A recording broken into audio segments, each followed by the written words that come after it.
right, guys, welcome back to the stream. Welcome back to the channel. Welcome if you are new here. Thank you guys so much for joining me today and waiting patiently for the intro to finish up. I hope everybody's doing well on this Friday. Am I feeling better today? I'm definitely feeling better than I was yesterday, but still not 100%. Um, I think I'll be good. I don't know. I might just keep the stream a little bit shorter today, though. Although I said that yesterday and we ended up going for a little while, but feeling feeling the exhaustion, I guess. But yeah, so we're going to be covering a few topics today on the stream that holy overexposure. Wait, hold on.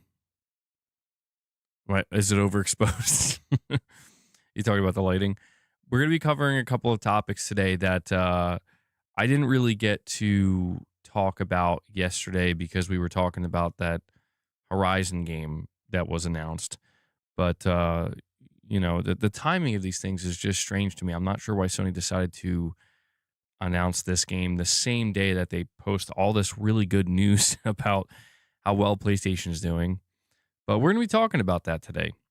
And amongst other things. Did you see the Insomniac tease? No. What did they tease? I must have missed that, Irfan. I didn't know Insomniac teased anything. You're going to be picking up the Horizon Live Service game? And you join the Discord that they made? I didn't know they made a Discord for it. Yeah, I don't think it's going to be free to play. I'm fairly certain it's going to be priced at $40. That seems to be the way Sony does their live service games. Let me see. Insomniac Games is seemingly teasing that Daredevil will appear in the Wolverine game.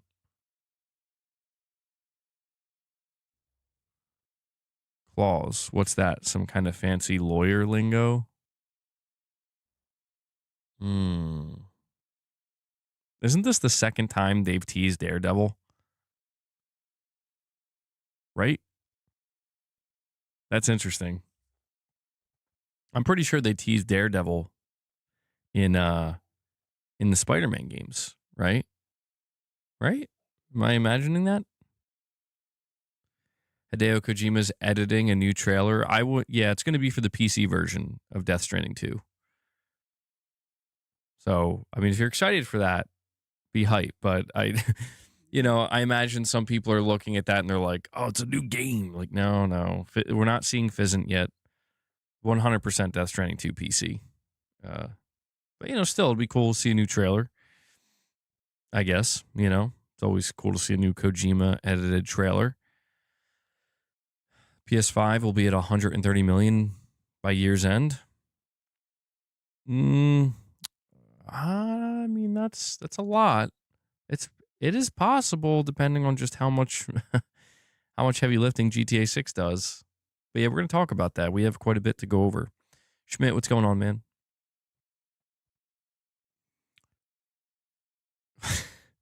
Irfan, that's brutal.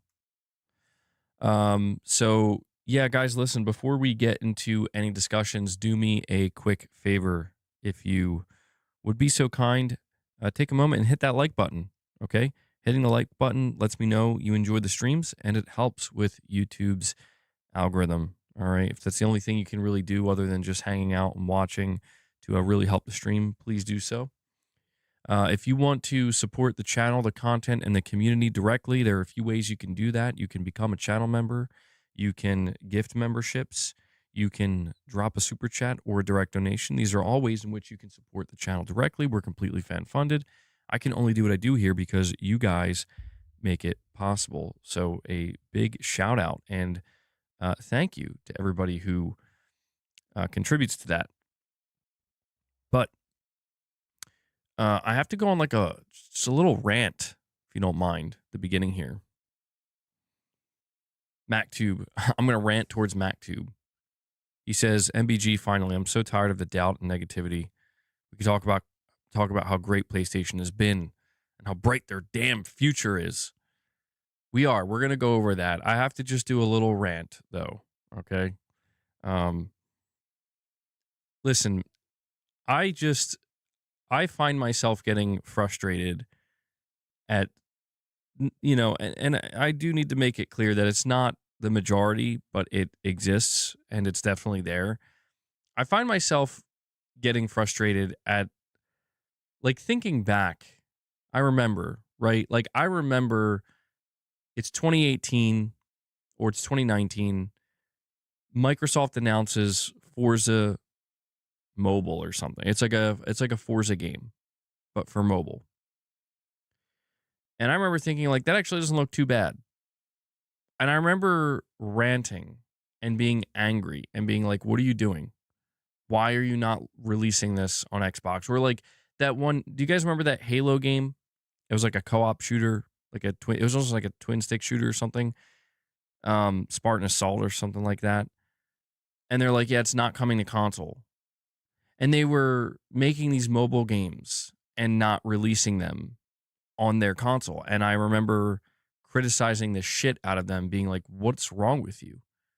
Like, are you stupid? Like, release these things on your console.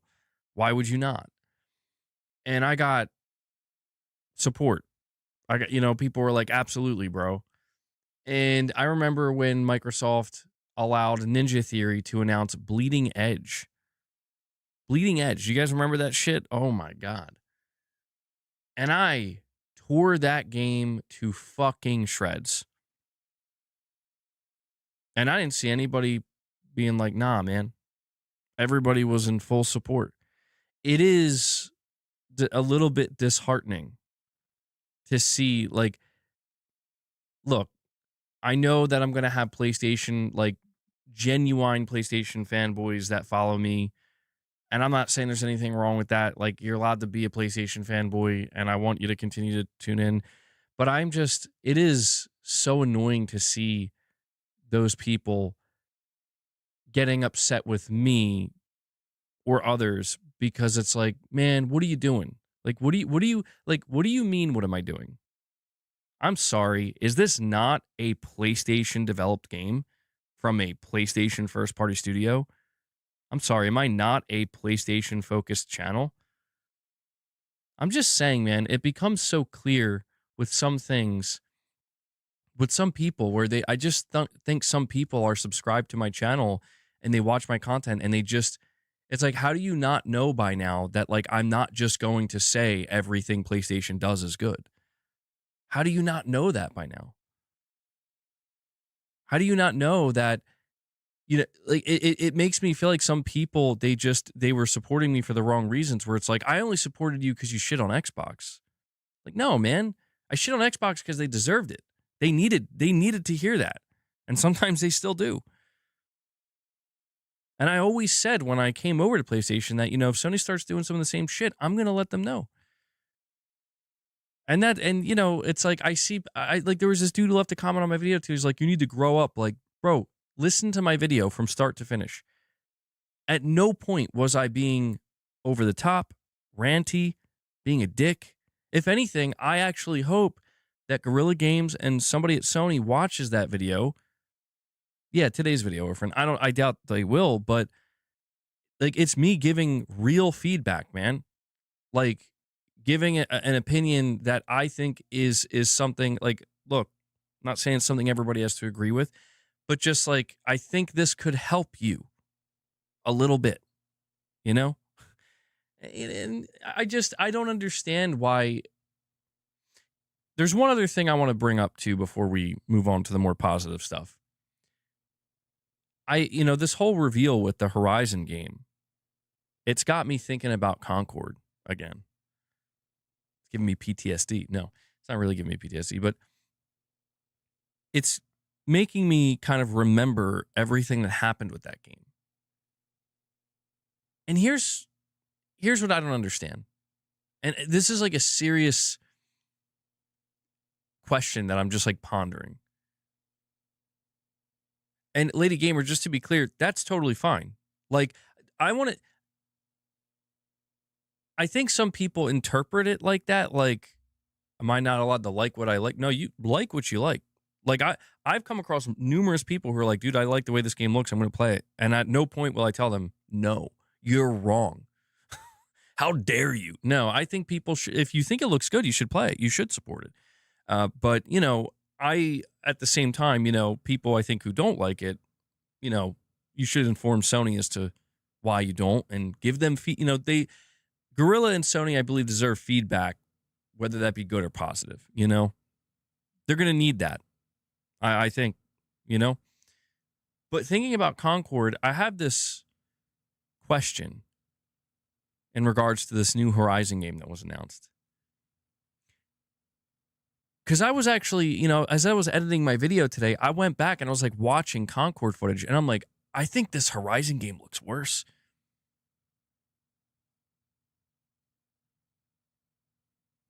And I'm not saying that to like be overly dramatic. I'm legitimately, that's a legitimate, just intuitive feeling I had when I'm like watching the gameplay reveal of Concord back to back against the gameplay reveal of this new game. And I'm like, why does Concord look a little bit better though? And the question that really kind of like popped in my mind is like, what is it that made Concord, get demolished? Overnight, where it's like no hope, no chance. Every single person was on the same page, being like, dumpster. Pick it up and put it in the dumpster right now. But with this game, I don't know. I'm noticing there's more people that are like, nah, man, you're like, people are being way too harsh. And I'm like, dude, people were way harsher towards Concord. And that game, like, that was a new game. You know what I mean? Like, that wasn't coming from any franchise or anything. And I wonder if that's what it is. If it's just, maybe it's because it's Horizon. And just for some people, it's just, oh, I automatically will like it. I'm just trying to figure it out. And the only reason I'm trying to figure it out is because I just hope Sony gets the right message, man. And look, I'm not going to be so extreme that it's like Sony should cancel this game right now. I think it's over. The game's clearly almost finished. You may as well just put it out there, I guess, if you want. I can only assume it's practically done at this point. But I don't know, man. I just find it kind of deleterious to the space that is gaming discourse when it becomes very evident that it's like, if Xbox, like, I'm just going to call it what it is, man. If this was an Xbox game, there are definitely people on my channel right now. I'm not saying you're in my chat. I'm just saying, like, comments that I've seen, 100%, yo, fuck that piece of trash. Burn it. But if it's Horizon and if it's PlayStation, I might give it a chance. I don't like that. Like, I don't like that because it's like that pretty much insinuates that, like, if Bleeding Edge was a Sony game, like, maybe it would have been good. It's like, no, Bleeding Edge was just bad. It looked bad. I don't know. It's just an observation, something I can't help but notice. And I guess ultimately what makes me nervous about it is, again, I just don't want Sony to pick up the wrong message where it's like, Sony, listen, I'm not saying there aren't going to be people who are going to enjoy this game and play it, but please, like, you know what the saddest part is too is I don't even think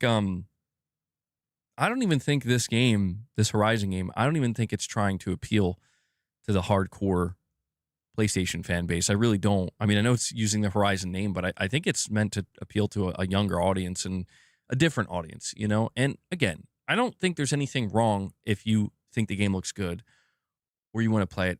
I just hope that at the very least, if you're somebody who really likes what you saw with this game, I hope you can at least back me up when I say we also need to try to communicate to Sony, like, we want other things too in the multiplayer space. Like, that's great. You want to keep going for the Fortnite thing? You want to keep going in that direction? Sure. But please God, like make a SOCOM game or something, you know? SDO, you're saying Concord technically had nothing wrong. It just didn't capture any imagination or excitement. It was the wrong game at the wrong time. It was not a buggy mess. Yeah, I mean, the Concord situation is truly, even looking back on it, it's like, what a sight to behold, man. Never seen anything quite like it. Sir Digital Dude says, we get MBG. Any live service game that PlayStation puts out that isn't The Last of Us, you're going to hate and trash. Can we move on? Yeah.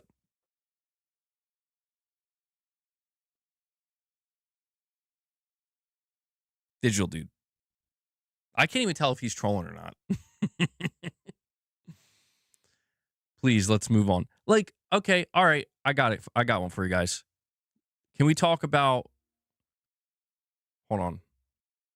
Wait. Yo, can we talk about Avowed and how shitty that game's going to be? Yo, no, Starfield. Do you guys hear Starfield's coming to PS5? Can we talk about how shitty that game's going to be? Are you kidding me? What a piece of trash, bro. Starfield, more like Starflop. Now tell me to move on. Tell me to move on. Listen, man. All right. I'll move on. But let it be known, the only reason I'm moving on is because I did a whole stream on this yesterday. But now we're going to talk about how great Sony is. No, but really, though, we're going to be going over their earnings. And goddamn, dude, I'll tell you what. If Sony, putting aside some of the slip-ups that Sony has had, their consistency is, at least for them, I'm not going to speak on behalf of anybody else, at least for them, it's paying off. The Sparky Nuts are saying, Digital Dude, please, let's have a bit of nuance. No nuance! Well, okay, Digital Dude, you're saying, I'm dead serious. We get it. You want the Last of Us Online game. It's not happening. I mean, look, I won't deny that I have lingered specifically on The Last of Us Online for too long. I have accepted by now that it's not happening. I mean, I'll bring it up when I get the chance. I know. I am that guy. But it's all good, Ray. MBG, I was going to propose to my girlfriend, but then I met her brother and he plays on Xbox. How shall I handle the breakup?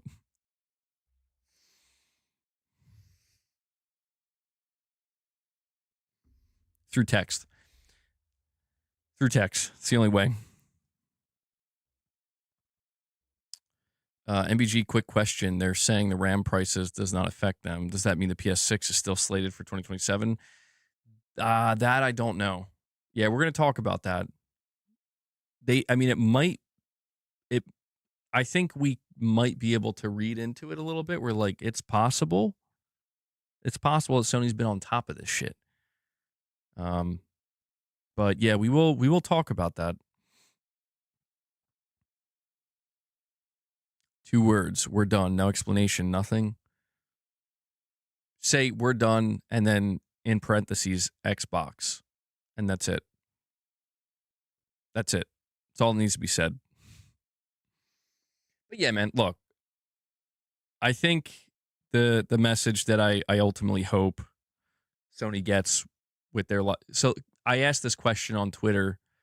I put out a post and I said, do you feel like PlayStation is out of touch these days? And, I'm just curious to see people's responses. And, as expected, you're going to get the people that are like, absolutely not. They're the best of the best. And you're going to get the opposite of that where they're like, hell yeah, Sony's been out of touch for a decade, bro. I'm going to be honest, I'm not really interested in those responses because it's like, okay, you either love it or it's a love it or hate it type thing. I get it. But I'm more interested to see like if there are areas that people believe they're out of touch in, what those areas are. And for me, it's like if you were to ask me that question, because I saw some people were asking me under my thread, like, do you think they're out of touch? No, except for live service. That's it. I think everything else Sony's doing, they're on lock.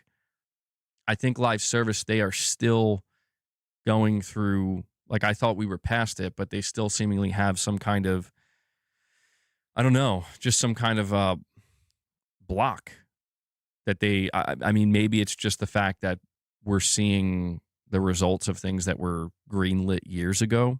I guess that would make logical sense, but I just have to wonder, like, when we go into the PlayStation 6 generation, how many new live service games are going to get announced and what will they be like? Because I don't know, man. I just feel like Sony is sleeping on these very easy wins that I just feel as though there are millions, possibly millions. I mean, maybe that's a bit of an exaggeration, but when I consider how many PlayStation players there are, I think that there are millions of people playing on PS5 that if Sony were to decide, like, yeah, we're just going to make a free to play or even like a $40 live service Killzone game, like I feel like there are millions of PlayStation players that don't give a rat's ass about this Horizon multiplayer. They didn't like Concord, but the moment Sony announces, like, here's that Killzone game, I feel like there would be genuine excitement. I'm not saying it would be the next big thing. And I know that Sony's concern is like, well, how do we appeal to the younger audience? But I'm like, well, I don't know. Sony, maybe, lock down live service experiences for your current audience that is a little bit older, a little bit more mature. Then once you lock that down, then start worrying about the younger audience, then start worrying about, and that's where I feel like they have their priorities a little bit mixed up with live service, where they just seem to be very aggressively targeting an audience that frankly is not really paying attention to the stuff that PlayStation's doing. And I don't think it's working. So MotorStorm would be great. There was a rumor a while back that MotorStorm might be in development, but Killzone ain't coming back. Probably not. No, I don't think so. But I just had to kind of get that out of my system. I do want to talk to you guys about Sony's earnings, because this isn't a matter of, like, hey, we're investors here, so we got to pay attention to Sony's numbers. This is just a matter of, we've been evaluating and paying close attention to, the games industry and how it's in some kind of free fall and where Sony stands in this. Laman, you're saying, MBG, I've been playtesting NCSoft's Horizon Frontiers since December. I'm genuinely shocked over Gorilla's version, or at Gorilla's version over Horizon. You think it's dead on arrival for sure. So are you saying, well, that's interesting, Laman. I haven't encountered anybody who actually played the NCSoft game. How is it? Like, how is the NCSoft game? Is it, I'm assuming you played Horizon Zero Dawn and Horizon Forbidden West. Does it feel good compared?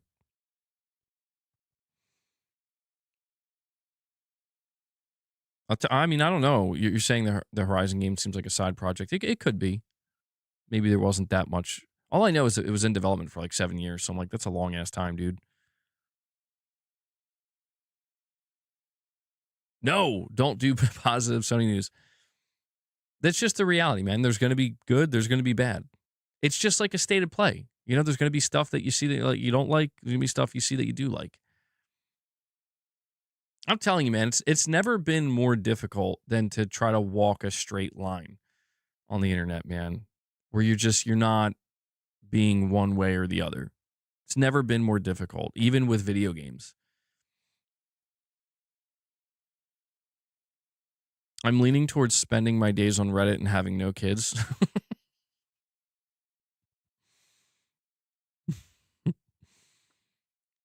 Damn, Gaming Survivor. Being very, very honest. Very honest.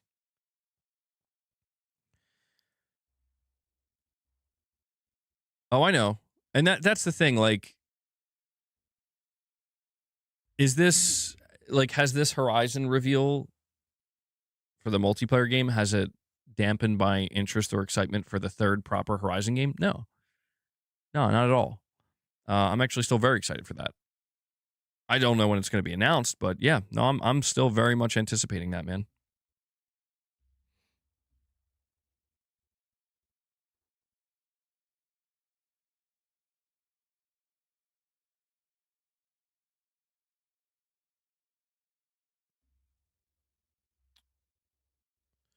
NCSoft's version of what Gorilla is what Gorilla should have done. It's really DOA. I asked my source on their thoughts. They're not surprised over the dislike ratio so far. It's really underwhelming. Well, all right. Before I move on, I just want to acknowledge this too, because I people were asking me what the like to dislike ratio was. Not that that's like the end all be all, but it acts as a kind of barometer. Um, what I saw today is I had like way more dislikes than likes. What was it like? It was like 37,000 likes or 16,000 likes and 37,000 dislikes. Just something. It was way more dislikes than likes, and all the comments are negative. And here's what I can't quite understand is like I think Sony knew that this would be the response. Like the way in which they just shadow dropped the announcement, they kind of wanted to I don't want to say hide it, but they're just throwing it out there, man. And I don't like I just have to wonder when Sony was doing their culling and they were like deciding all these live service games are getting canceled, they're not worth pursuing. What about this one made them go, actually keep this one? I genuinely wonder because whatever it is, I don't see it. I really don't. Where I'm like, surely you did multiple reevaluations after Concord and after Helldivers 2 and, one being a success, one being a failure. And, then you take a good look at your portfolio and all the live service games you have in development. And I'm very confused as to, like, I know people make jokes all the time where they're like, it's Herman Holst. He's obsessed with Horizon. And I get that. But I don't, like, surely that can't actually be true. Right? Surely it can't be true that Horizon got, like, preferential treatment here just because it's Herman Holst. Because that would be dangerous for his career. It's like, that would be a dumb decision to make, you know? It's it's a side project. I mean, the fact that it's a side project, maybe that's true. Maybe that's what could have saved it in that, like, maybe very little money. I mean, a lot of time went into it, but maybe very little money went into it. And maybe it is just taking up a small portion of Gorilla's development. And so they're like, okay, well, it's got the Horizon name. Let's just see. I don't know. I don't know. Interesting. Pushing polygons. Herman's nice and safe.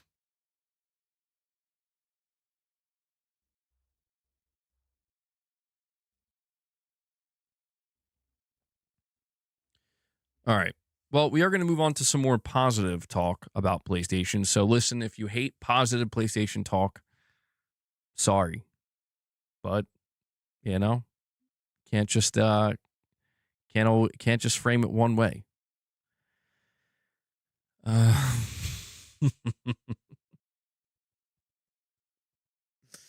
Early 90s gamer, that's funny, man.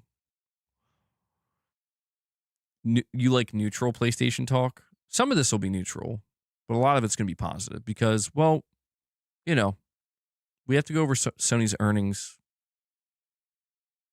Or if you're saying probably a good thing to fart it out like this than waste 10 minutes during a state of play. I'm still scared it's going to show up at a state of play. Yet I'm still scared. See what Sony's done to me? All right. Guys, we have PlayStation's earnings, and it's like I said, to me, it's the bigger picture here that I think needs to come into focus. The bigger picture that is, it's February 2026. Gaming companies are struggling.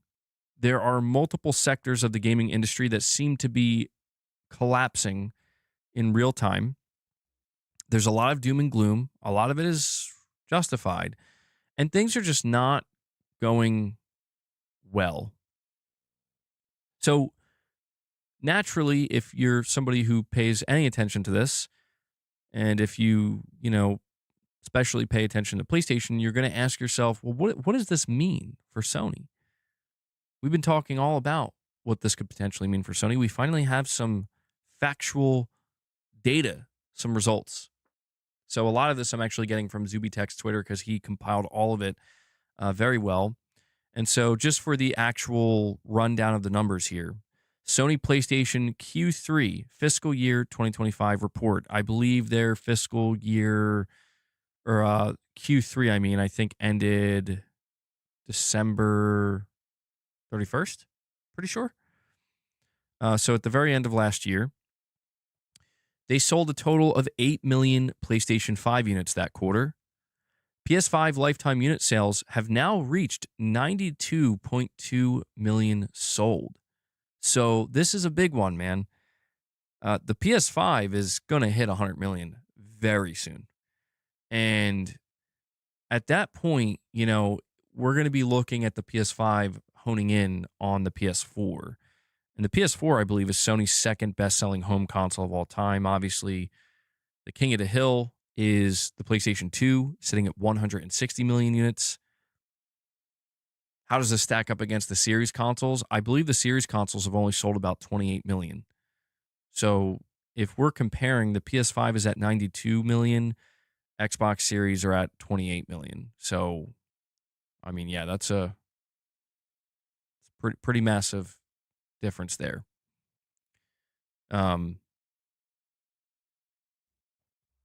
So we also are looking at full game software unit sales, 97.2 million.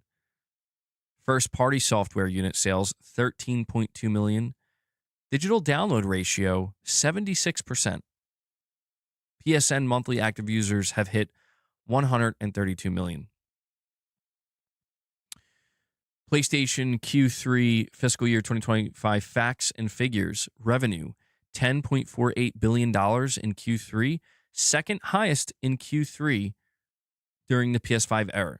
That's pretty significant, I would say.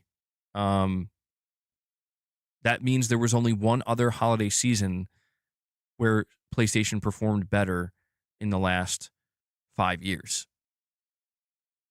I'm assuming, I don't know, maybe that would have been holiday 2022, perhaps. Says operating income for Sony's PlayStation gaming division is $914 million. Third highest Q3 PS5 shipments. Record PlayStation monthly active users, 132 million. That's up by 4 million year over year. PlayStation 5 is tracking behind the PS4 by only 2.1 million units. PlayStation 4 and PS5 software unit sales, 97.2 million. Full game software sales increased by 1.3 million year over year. First party sales increased by 1.6 million year over year. PlayStation 5 has surpassed PS3 lifetime sales this quarter. The PS5 is now the fourth most sold PlayStation game system of all time. Only 8 game systems have now sold more than the PlayStation 5. And right now, the PlayStation 5 is 10.2 million units behind the PS1. So, okay, yeah, that's the next one. I forgot. Of course, how could I forget the PS1? So the PS5 is now going to be closing in on the PS1, and I think it's safe to say it's going to surpass it. Here's something really interesting, guys. Apparently, the PS5 outsold the Switch 2 in Q3, which is over the holiday period. Apparently, the Switch 2 sold 7.1 million units. The PS5 sold 8 million. So, damn, dude. Like, if you're Sony, I guess you're feeling pretty fucking good about that.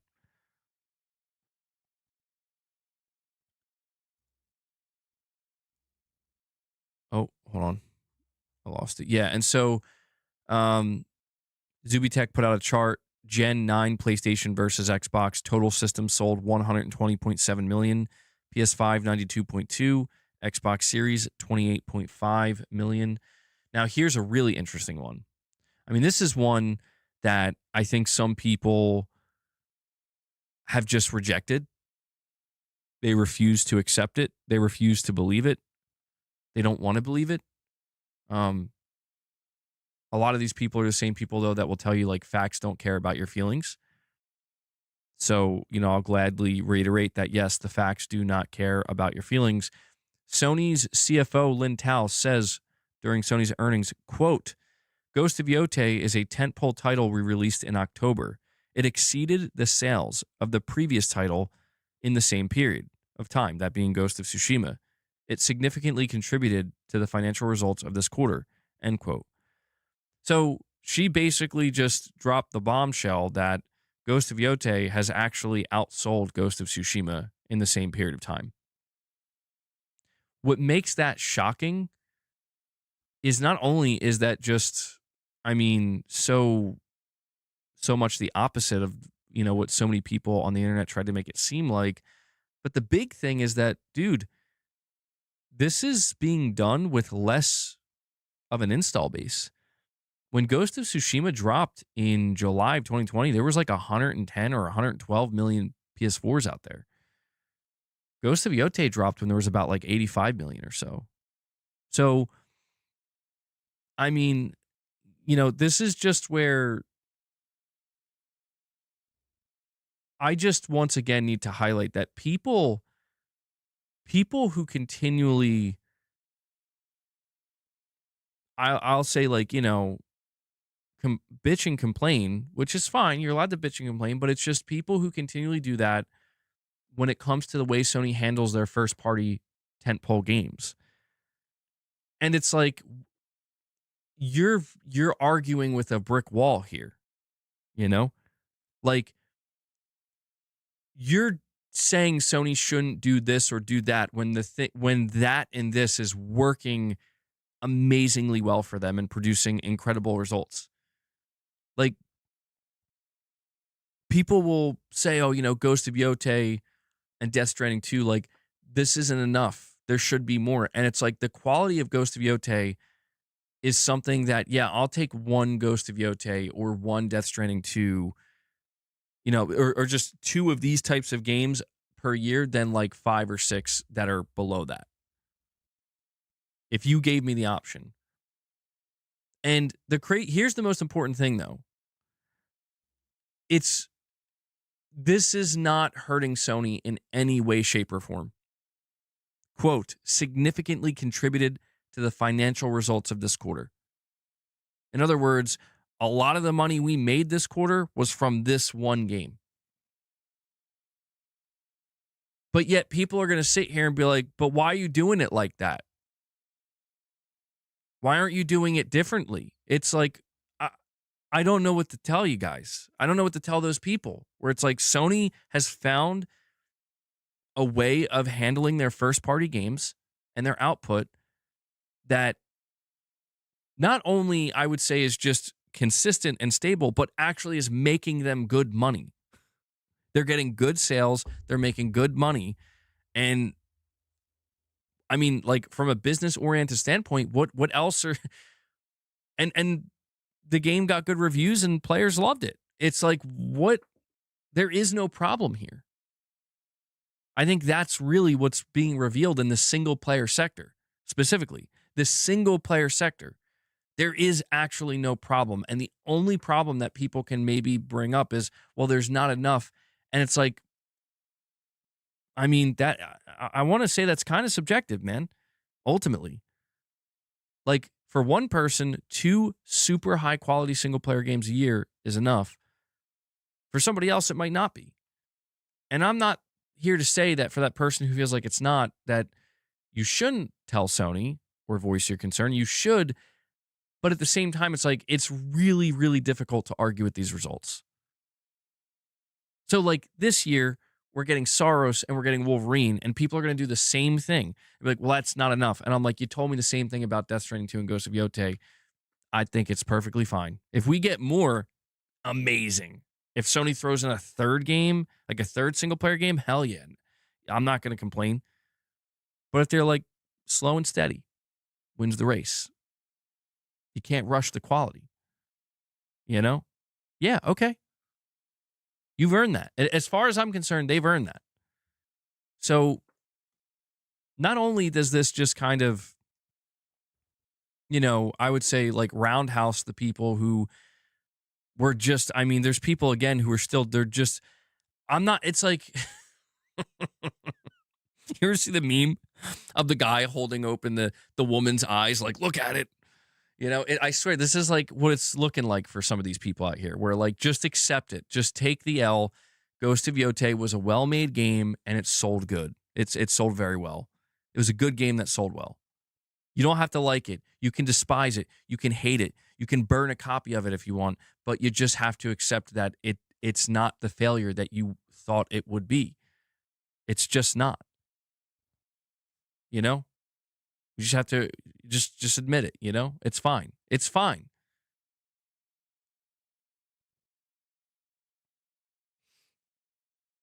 Um you're saying only 2 games a year is nasty work. Well, to be fair, I mean, I don't think we're really counting the live service games in there, but I'm just saying, bro, like when I think of 2025, Death Stranding 2 and Ghost of Yotei were truly like 2 major highlights of that entire year for me, especially Death Stranding 2. And I'll never say I don't want more. Like, yeah, I would say, hey, Sony, if we could increase that number to 4 games, that would be even better. But if that's just not possible, then okay. I'd rather just be okay with 2, maybe 3 year, and that ensures they can hit that kind of quality mark that they're looking for, then be like, okay, we need to like pick up the pace. We got to double it up, and then risk the quality starting to fall off, where it's like, no, that's okay. Boss is here. But MBG, if Yotei doesn't flop, then you're invalidating my entire identity that I invested over 5 years as a culture warrior. And you see what I'm saying? That's the problem with all these people. They're sick in the head. Like, it doesn't have to be your identity. Just, nobody's perfect. People are right sometimes. People are wrong. You get things right. You get things wrong. All that matters is that you're honest, And it's fine. Like, just admit that Ghost of Yotei isn't a flop. And it made Sony lots of money. And now just admit that you hate that, and it keeps you up at night. We'll all just move on.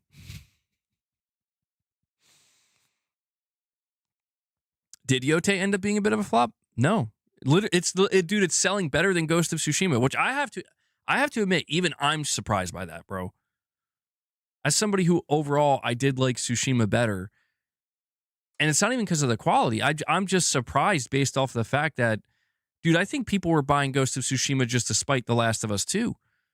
I'm shocked to see that Yotei actually is selling better. Maybe it'll slow down, but we were saying that 3 months ago. We were saying like, oh, maybe the sales will slow down. It didn't. Apparently it didn't.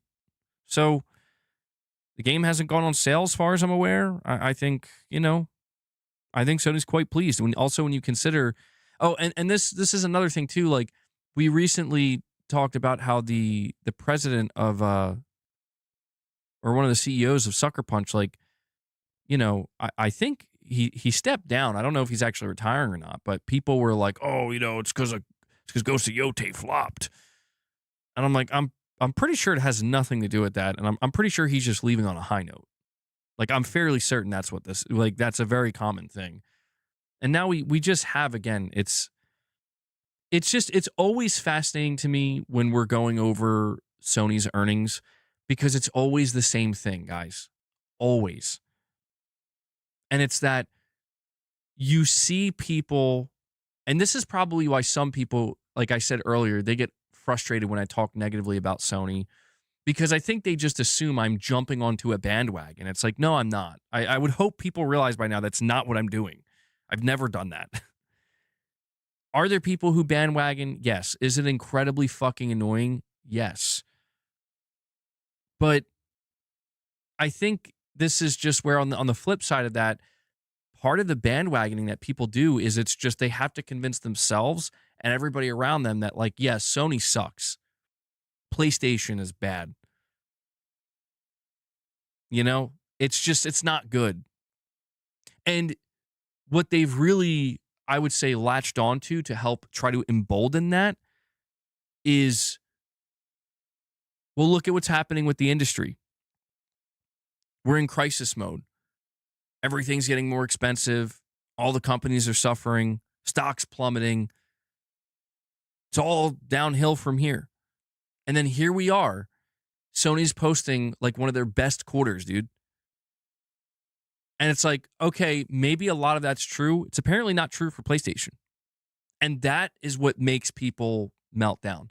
That's what, I mean, I know Gaming Survivor is like making a joke about it, but no, that's actually what like shatters certain people's kind of like online identities, where it's like you basically, you put your entire self into the notion that this one brand and this one company was going to fall or suffer the same fate that like, you know, Xbox has, or, you know, if you want to be that dramatic about it, or just, you know, it's not something that's exclusive to this company or that company. It's going to affect everybody. And it's like, unfortunately, you have no choice but to accept that actually Sony knows what the fuck they're doing. When it comes to running the PlayStation gaming business as a whole, you have no choice but to submit that they know what they're doing as a whole. I still have my criticisms, as you guys know. Come on, boss. Boss, look at this. I got a heating pad here. I'm gonna warm you up. Here you go, bro. Come lay on your heating pad.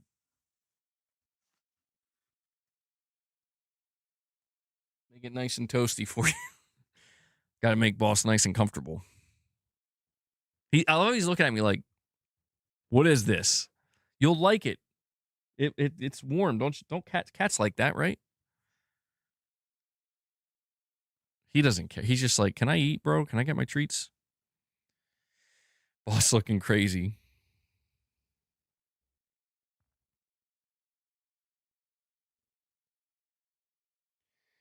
But yeah, man, like that's not, I know people will interpret what I just said as like, that's fanboy stuff, bro.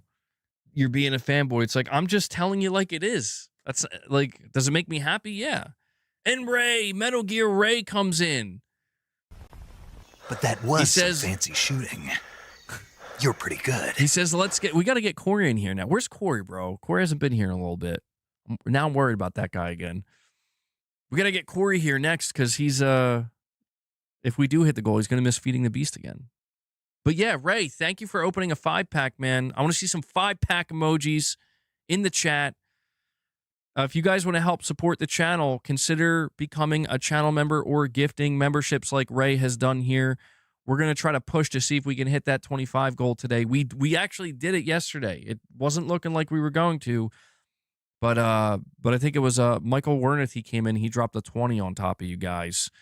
That sounded crazy to say it like that, but and we hit it. So we'll see if we can do it again today. Boss, no early treats today. I've been giving you too many early treats. Dude, the way this cat the way he looks at me, you would think I starve him. You would think I don't feed him. You would think that every morning I don't get up and the first thing I do is feed my cats. He's just sitting here acting like, please, man. It's been 24 hours since I've eaten last. What's he doing with his arm? He's trying to like let me know. Please give me treats. That's what he's doing. Please don't starve him. He's melting down all the time. He is, man. He is, boss. He is funny. So yeah, Ray, thank you so much, man, for the 5 member gifts. Come on, Dad, please. I need my treats. This is Gatorade. Okay. They're not treats. This is Gatorade. I'm still sick and need to hydrate. Okay. We're going to continue the conversation. I just need to.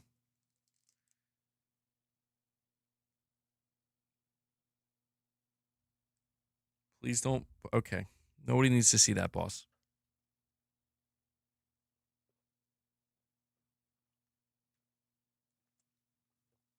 Sorry, guys. I just got to make sure I'm staying hydrated.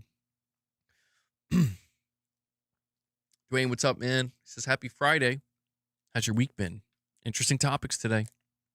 I'm feeling a little bit better, yeah. Yeah, we still got to get Dwayne a membership, man. Wayne's been trying to get one, and I don't know. YouTube has not been favoring some of my frequent viewers. But Carl, you shut your mouth. How dare you?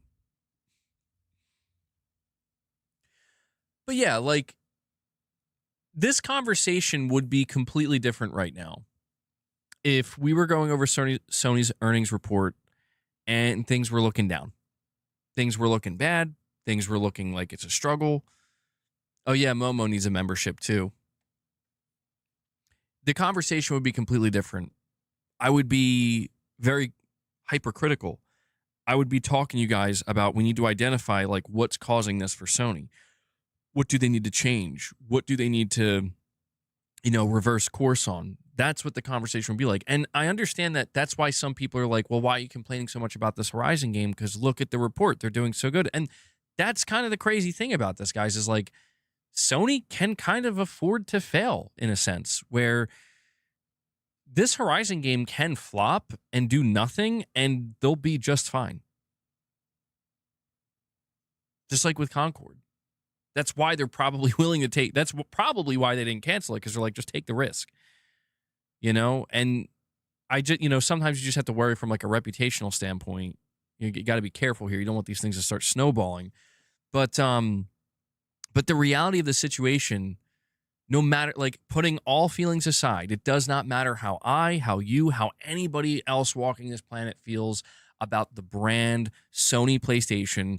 The fact of the matter is they're doing amazingly well, especially during turbulent times. And I have to admit, man, call me a fanboy all you want. Sure, I'm a PlayStation fanboy. I'm a Sony pony. Get it out of your system. But I have to admit, I'm impressed. I am. I'm not going to lie. I was fully anticipating. I'm not an investor or anything, but I was fully anticipating, like, I see what's going on in the industry. I see how everybody's struggling. Surely this is the moment where it starts to slow, maybe not something dramatic, but it's going to start going downhill. And I'm not going to be worried about it because it's like, yeah, it's affecting everybody. And somehow Sony comes out and they're like, nah, we just did our thing, dude, and we're fine. Like, yeah, we're still making good money, and we're, No, to be clear, Grooven, I don't care more about Sony's financial status than I do about them making games for us. It's not that. When it comes to the game side, my mentality is pretty simple. My mentality is quality first, quantity second, both preferred. That's my mentality. But, I try to understand that Sony, just like Microsoft, just like Nintendo, they're running this as a business. And it's a matter of me looking at what they're delivering and stacking that up against, I guess you could say, these different earnings reports that come out. Because it's like, well, do you know what would be very concerning to me? What would be very concerning is if Sony came out and they weren't talking about Ghost of Yotei. They were giving their earnings but hiding Ghost of Yotei. If they were doing their earnings and maybe even worse, they had to report that actually we kind of, we lost some money on Ghost of Yotei, or it's not meeting our expectations. That would be concerning, because that would indicate that, like, Sony's bread. I am Ayoto. Are you serious? That would indicate that Sony's bread and butter is not working, and it's about, like, it's on its way to not being their bread and butter anymore. And that's the thing we like. So here's what makes it so beautiful. You ready? Do you know what's beautiful about these earnings? It's not the money. I don't, like, Sony's money isn't my money. Boss, do you know how you make me look when you sit like this on my lap with this chair? You make me look like friggin' Dr. Evil over here. Sony made $1 billion. He looks so cute, though. He does. He does. It's, you know what? You can stay, boss. It's fine. He does look cute. And he's looking kind of jacked. Got those traps. You're such a distraction, boss. Raven X0 says, just like that, Sony PlayStation is again going to sell over 100 million units. Has a chance to go over 120 million. Just got to make good games. Simple. Isn't that crazy how that works, Raven?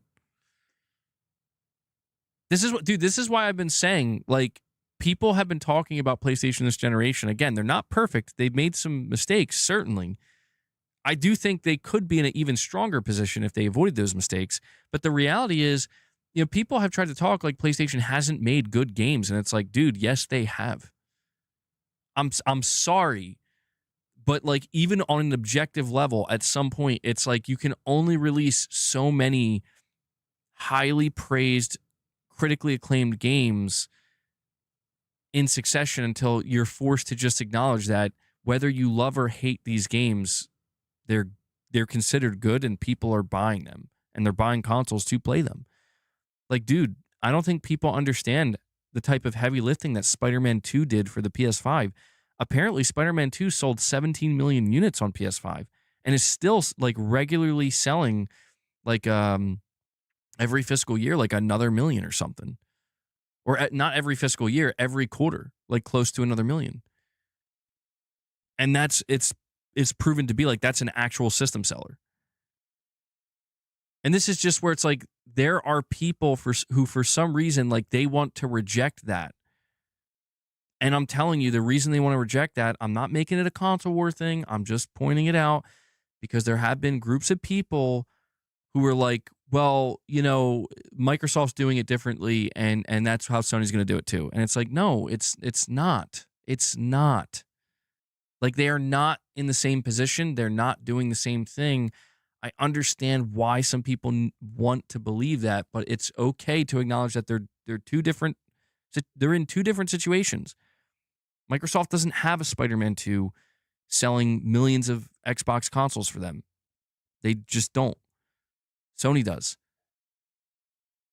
And, there's no point in kind of like trying to like look back and figure out why that is. We've spent plenty of time doing that, but it's just the reality of the situation for Sony is that they have, here's what I'll say. The reason why I say I'm impressed, the thing I'm impressed with the most with Sony is their lack of panic decision-making.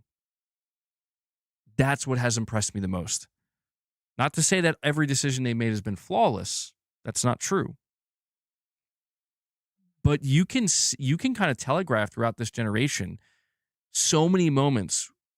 The only time I would say Sony actually made a panic decision, and I think they paid dearly for it, was the Bungie thing. That's the only time where I'm like, okay, you panicked and bought Bungie. You didn't vet them properly, and you paid for it. Outside of that, everything else, they've stayed like pretty damn calm. Like they've anytime they felt like they had to go in a different direction, they just did so a little bit. They didn't do anything drastic. And I think that's been the biggest difference maker, man. You think Sony's disconnected? They're not making games for us anymore. They're making games for a different generation to a degree. I think from a live service perspective, right now, I kind of agree with that. I think single player wise, I disagree with that. Single player wise, see, that's where I feel like there's two versions of Sony right now. There's the single player version of Sony, which I'm like, yes. Like, you absolutely get it. And then there's the multiplayer live service version. And Helldivers 2, I'm just so happy that is the best live service game from Sony. I just can't believe, like, look, I just have a simple question. And it's, how come Helldivers 2 has not influenced Sony more? What's up with that? Like, I genuinely am baffled by that, where it's like, Sony, fuck whatever it is you think you're doing with live service right now. You got your game. That's the template. You got it. You got it in the bag, bro. Thanks to Arrowhead. Let that influence everything you do now with live service. And I'm not saying like just make a Helldivers clone, but I'm just saying like take different aspects of that and allow it to bleed over. And again, that's why I do feel like ain't no way. Hold on. New rule, says Mrs. MEG. Gaming Survivor owes a 5-pack every time he says mold. At least 2 today. Oh, damn. I knew that Gaming Survivor tax was coming sooner or later. All right. You heard the missus. Gaming Survivor's like, oh, shit, man. I ain't even a member. MBG, I feel Sony has invested a lot in multiplayer games, and they can't afford to cancel them all. I hope they get the rest of these multiplayer games out and then back to single player soon.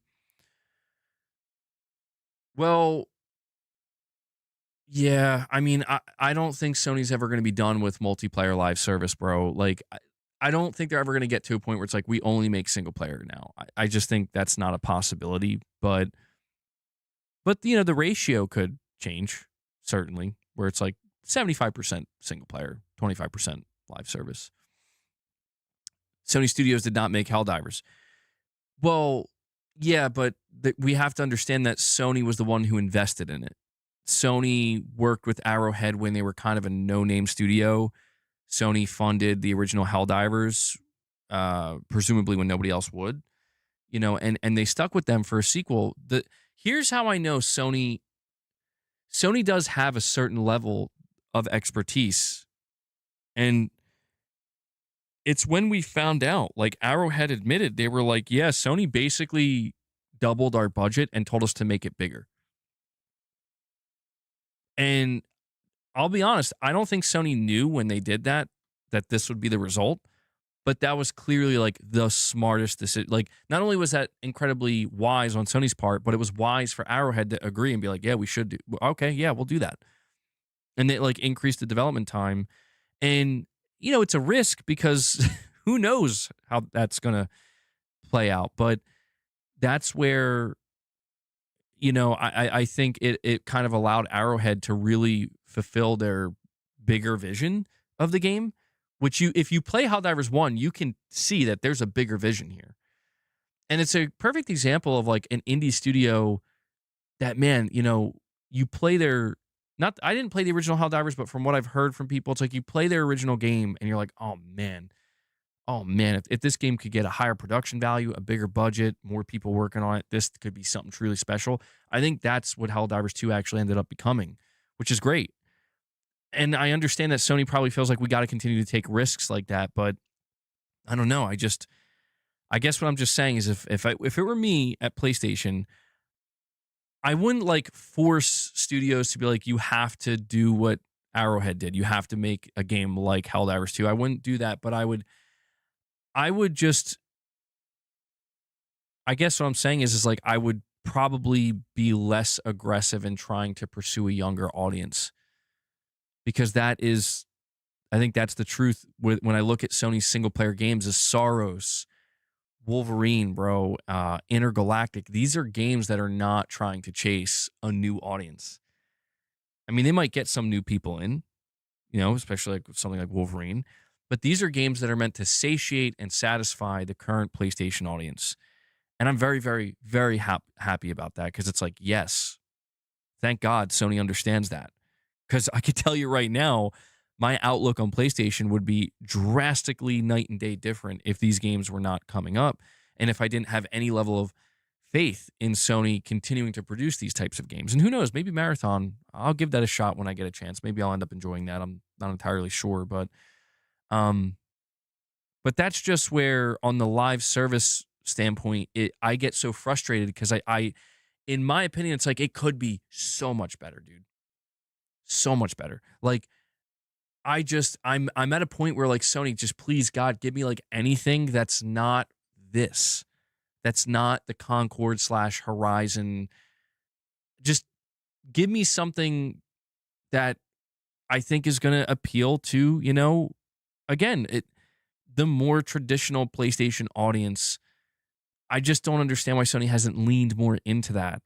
I feel like they have untapped potential here, where I totally get that from Sony's perspective, for as good as their earnings are, and this is the thing, you see how much money Sony's raking in from successful live service games like, Fortnite, Roblox, etc., on their storefront.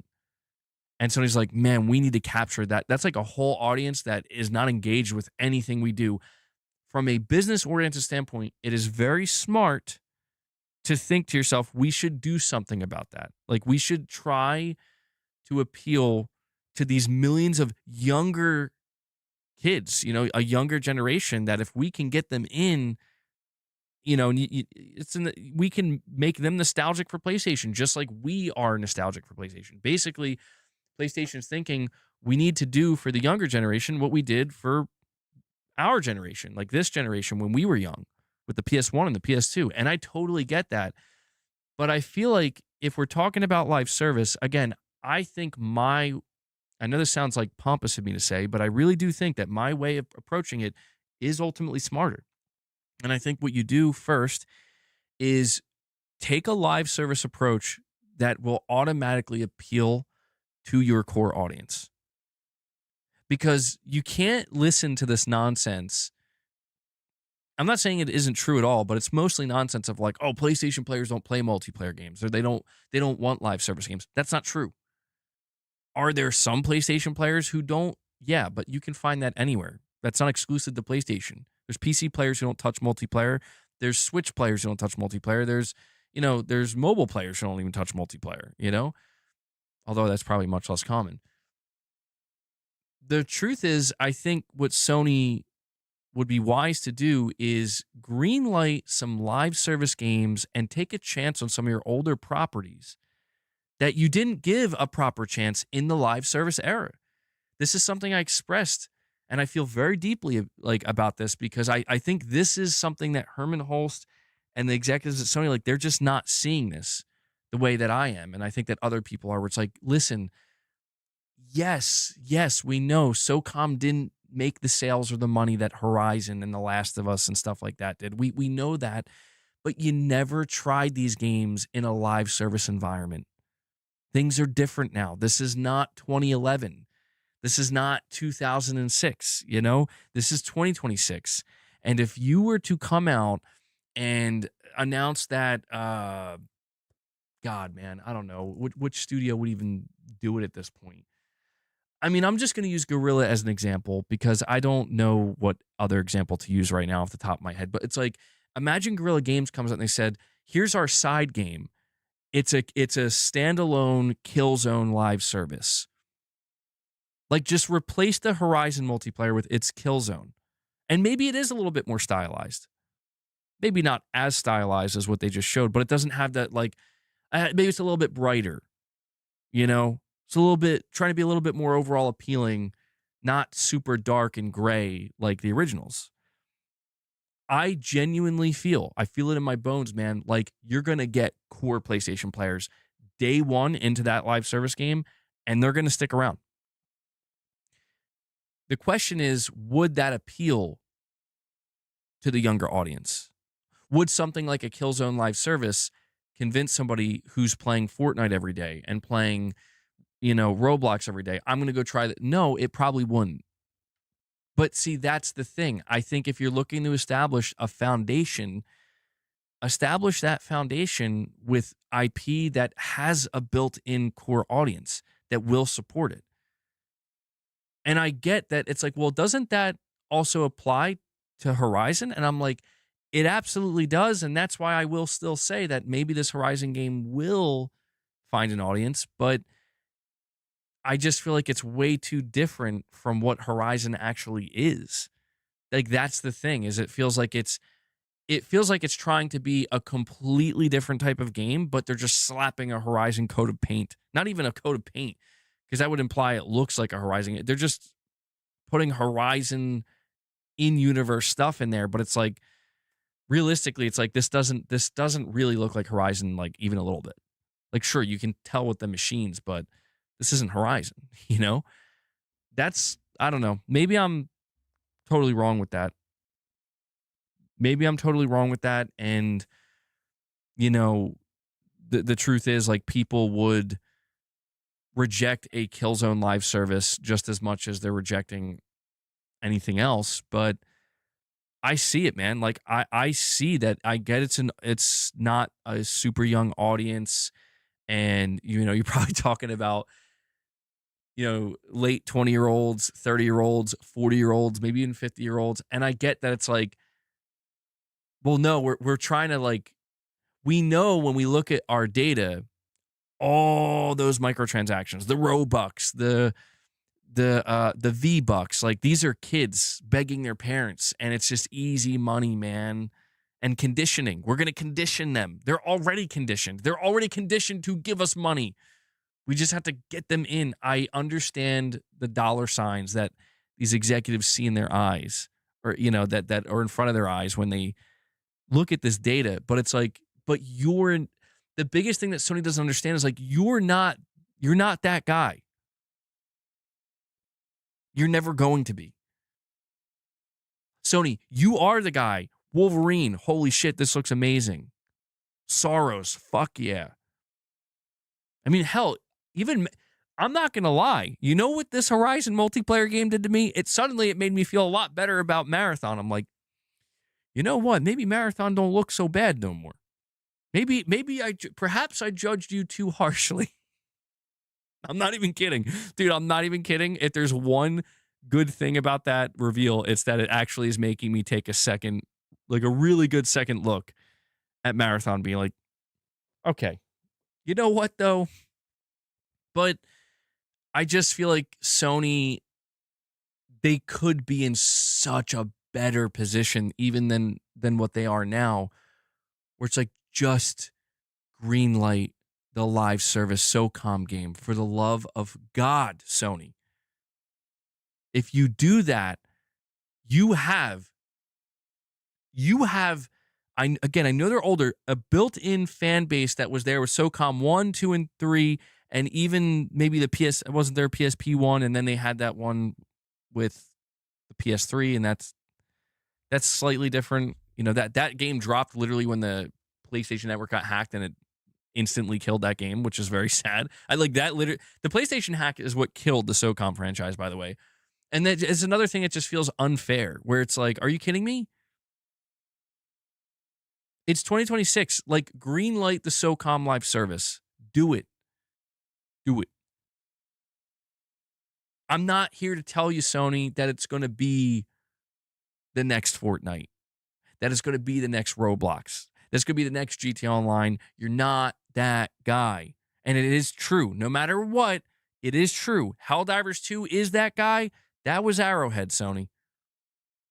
You were part of it, and you deserve all the credit that you're getting. But if you want to have your own, like our own studio that we own, it's our studio. They can't go out and make an independent game next. If you want that, I'm telling you, you got to speak to the people that are going to listen. Exactly. They're catering to the wrong people. And I feel like they're too bullish. They're overly aggressive, where it's like, if you build that foundation, speak to the core PlayStation player right now through greenlighting live service games, through properties that are finally, after all these years, they're coming back. Maybe not all of them will be a success. Maybe not all of them will work. But if you do that, you're going to have, I think, a much easier time bringing people in who are already here, and, creating these revenue streams that are going to be, I just think, less volatile. I'm just so, like, this Hail Mary approach, I'm sorry, but it's just, this is the wrong way to do it. And I'm just so surprised, I guess, to see that Sony's still taking that kind of approach after seeing how amazingly well they're doing with their single player, where it's like, Sony absolutely knows you don't take the Hail Mary approach with your single player, because look at what you've done. Like, you have found your success. You have found the formula, and now you refine it. Now you treat it with care. You take good care of it. Slow and steady wins the race. I feel like Sony's not taking that approach, and I think it's kind of fear-driven. I think that these decisions are made because it's like, we're going to get left behind. And it's like, Sony, you are already left behind when you decided you're not going to do live service games in the PS4 gen. It's fine. Like, you're already a day late and $1 short, so you may as well just do it right. Take your time and do it right. That's all that's going to matter in the end, dude. And you know what? Half these kids that are playing Fortnite, that are fucking playing Roblox, they're going to grow out of it eventually. And they're going to get older. They're going to grow out of it. They're going to look for something else. Sony, bring Mag back. There you go. Bring Mag back. And don't you hate that? Don't you hate that Sony was the one? They're like, we're going to take a massive chance on this crazy ass idea that is Mag. And of course it flops. Of course it flops, and it does really poorly because it's too soon. That's a prime example of like, that was pre-live service days, and the technology and the infrastructure just wasn't there yet. But the idea was, and the willingness to try that idea was there. I feel like we don't see that with modern day Sony. Not to mention they're killing their profits by wasting money on all the development, literally slimming their margins to single digits so they can enjoy the success of the console. I mean, yeah, they've had some profit margin issues, and I'll be honest, I'm not too worried about the profit margins, only because, well, I mean, like I said, it's not my money, but it's even just in how this could negatively impact their decision making. I think that's probably, unfortunately, what has put even more pressure on them to, like, we got to increase the profit margins. And one of the easiest ways to do that is successful live service. Dude, successful live service games, I mean, that literally, they print money. And that's absolutely what any company is going to look for. And so, you know, I know I kind of went on another tangent there, but you know, you just look at Sony as a whole, and they're fucking killing it. They're killing it, and I just can't help but sit here and be like, you could have it all, though, Sony. Like, you could have it all right now, man. But there's like this one area you're just still being very, I think, hard-headed with, and you know, I know that there's multiple studios, like, so we talked about like fair games, and if we know that Sony is still willing to go through with releasing a Horizon multiplayer game like this, then what does this mean for fair games? Like, any hope I may have had for that game turning it around, I think is gone now, where I'm like, oh, well, okay. I mean, maybe I'm wrong. Who knows? Maybe they'll show fair games and it's like, holy shit, they completely revamped it. This actually looks good. I love that. I'm not opposed to that. My confidence level for Sony and live services, it's just not high, man. And I like multiplayer games. I love single player, but I also love multiplayer. And you know what I'm ultimately trying to say here is, as a PlayStation, I feel like I am the PlayStation player just trying to tell Sony, like, this is what I want, man. And you know, I feel like Sony's like, just play Wolverine, man. Leave it, like, here's Wolverine Stars. Leave me alone. And then Sony's like, hey, kids, check out this Horizon live service. And I'm like, Sony, what are you doing? I mean, do you think that Sony's using Horizon as a test bed franchise for these new games? Because VR, multiplayer, and mobile, and putting it in the PSN soon to see if they can do it with other AAA games. I mean, that's a good theory, right? It could be. It could be. They're kind of using Horizon as the guinea pig. Like, yeah, maybe we will make a bunch of Lego games, but let's see how Horizon. We'll make Horizon the first one, and they see it like didn't do well, and they're like, yeah, we're not doing that. Same thing with VR. First Horizon, or first and only first party VR 2 game, Horizon didn't do well. Okay. I mean, it's possible, man. I don't know how much of this actually has to do with Herman Hulst. Not just Herman Hulst, Angie Smets. I mean, guys, look, I hate to become, it's not even conspiratorial. That's not what it is. But it's just, I know how it sounds, but it is what it is. The head of Sony's first party studios is Herman Hulst. He was the head of Guerrilla Games. Once Herman Hulst became the head of Guerrilla Games, Angie Smets became the head of Guerrilla Games and took his place. Now Angie Smets is the head of first party production for all of Sony. She replaced Connie Booth. So you have two former Guerrilla Games executives running the entirety of Sony's first party.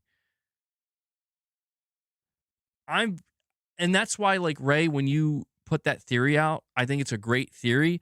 I think what kind of ends up negating it is, like, what's more likely, that theory or the fact that you have two former heads of Guerrilla Games in charge of all of Sony's first party, and they're going to naturally prioritize the Horizon franchise because that's what they created.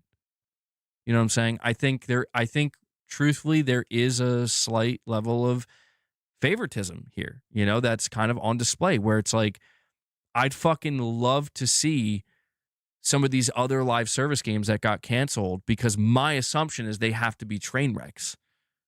And my assumption is Sony made the right decision, like cut it, cut it, cut it, because it's just bad. And I'm like, okay, yeah, maybe you're right. But then they show me this and I'm like, so what did the other games look like? Like it's just like a natural thought in my mind. Like, it's like, what did the other games look like that this is like, oh yeah, this one? Yeah, this is the one, baby. I don't know. I'd love to know. Oh my God, you just, dude, I'm blowing Sparky Nuts' mind right now. That's a crazy sentence, but his mind is blown because he's like, holy shit, I didn't even know. I knew about Herman. I didn't know about Angie Smets. Yeah, a lot of people don't know that. Now, to be fair, like, I'm not trying to make it sound like they're like taking over, Guerrilla Games is taking over all PlayStation studios, but it does, I think it does just make it a little bit more clear where if you're wondering why out of all the different franchises and properties that Sony has, Horizon is just for some reason like the poster child and won't go away at all. That's probably why. I mean, to be fair though, like it does sell well. That's the thing. Like there is a level of logic from Sony's perspective where it's like we should have not one but two live service Horizon games because Horizon has sold over 40 million in total. I'm like, yeah, that's crazy. Like just over the course of two main games and like a few, like one random VR game and a Lego game, that's crazy good. Horizon came out in 2017, so it hasn't even been 10 years yet. It's taken Gran Turismo like ever since the PS, like 1994, I think, to get to 100 million. So from like the bigger picture perspective, you can see how Sony's like, man, we could take this all the way. Like this could be the one. But I think there is such a thing as like oversaturation. It's like you got to be careful. You can't overstay your welcome because if you do, like you're gonna lose your momentum because people are gonna start hating it. They're gonna be like, please get it out of my face. Like I don't want to see it anymore. Take a break. That's a real thing. We've seen that happen with many other franchises throughout gaming history, and Sony and their studios are not immune to that. They're taking the Nintendo approach to a degree. Yeah. But look, I know I'm veering towards the negativity again, but we have a few more things to go over here. There's something really important that we have to talk about that I didn't cover that Sony talked about in their earnings. If I could find it. For some reason I can't find it now. Hold on.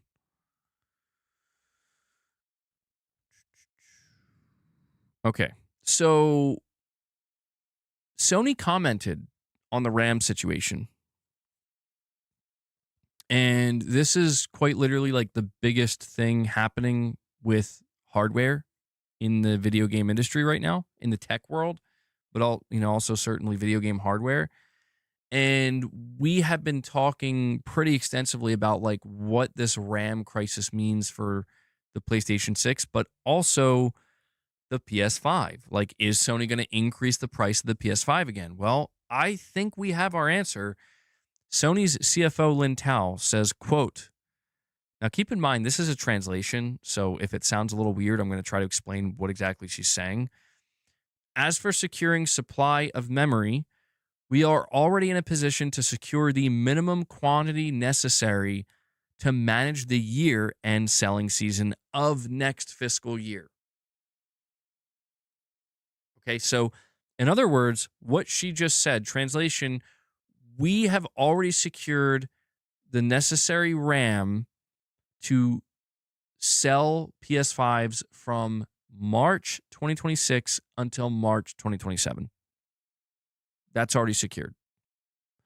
That's a pretty big deal because, like that, I mean, if it's true that the PS6 is coming in 2027, that's pretty much up until the end of the PS5 life cycle, essentially. Like, until the next console comes out. But she also continues here saying, going forward, we intend to further negotiate with various suppliers to secure enough supply to meet the demand of our customers, given the stage of our console cycle. Our hardware sales strategy can be adjusted flexibly, and we intend to minimize the impact of the increased memory cost of this segment going forward by prioritizing monetization of the install base to date and striving to further expand our software and network service revenue. I want to reread this to make sure I understood correctly. Minimum quantity necessary to manage the year-end selling season of next fiscal year. Okay. So, yeah, I'm just making sure I read that correctly because she's talking about fiscal year 2026 or 27, I mean. And so that second part there of what she's saying, she's talking about negotiating further with suppliers. I mean, obviously, Sony's going to try to get the best deal they possibly can. But I think there's something to be extracted from this. Given the stage of our console cycle, our hardware sales strategy can be adjusted flexibly, and we intend to minimize the impact of the increased memory cost on this segment going forward by prioritizing monetization of the install base and striving further to expand software and network services. I think what she's saying here, guys, like flat out, I mean, it's a bit wordy, but I think she's basically saying, like, we're not going to increase the price of the PS5. Because, like, regardless of what happens with the RAM situation, we're not increasing the price of the PS5. And instead, it almost sounds like she's saying, in order to potentially offset that, we're going to prioritize monetization of the current install base that we have, through software, through games and network services, and PS Plus and the live service games they have coming out. So that seems to be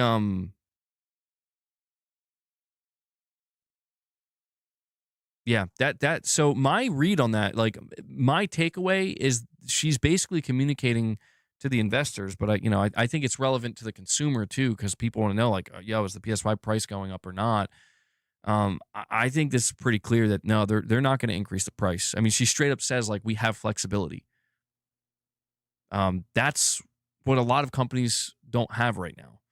The translation is not great. Zubitech, the person who compiled all this, even said that, like, the translation was very rough. So, I mean, could this be mistranslated and something very different was said? Certainly that's possible. So, there's a level of faith that I'm having here that what I'm reading is correct. But I think this is good news. Now, the bigger question here, though, and this is where things really get interesting, is like, okay, so basically Sony's saying with the PS5, we're good. We don't really have to, I don't think we have to worry about the PS5 price going up. But what does this mean for the PS6? Like, is there anything she just said here that maybe could be read into, or like the RAM for PS6? The reason why I feel like I can't answer this is because I don't know when Sony locks in a contract for RAM for an upcoming new generation console. Moore's Law is dead claims that, and I think he's right about this because I think this was proven with the PS4 generation. He claims that Sony's probably not going to make a decision on RAM until, I mean, probably like close to, probably like not till after the first quarter of next year. And the reason for that is because Sony, that is, likes to get feedback from developers. So Sony has to manufacture the dev kits, then they have to ship the dev kits, then the dev kits, they'll get feedback from the devs, right? And Hellbound 1981 The legend returns. We've been trying to get Corey in here, Hellbound. I don't know where he is, bro. But Hellbound comes in. He drops another 5 on you guys. He rips and tears the 5-pack. Irvin says, kick off the train. Are we going to get it? I don't know. We can try to get a train, guys. Ray tried to get one started earlier. You can always drop a single. I always remind people of that. You can always drop a single. You'd be surprised. A single membership sometimes can lead to a train. A single train or more. It's happened. But Hellbound, thank you so much, man. I'm gonna add that to the goal. Boss is getting excited. Hang in there, boss. We might be able to. Give him a little bit of time. Boss is very excited. He's like, please. As he just winked at you guys. See, he just winked at you guys.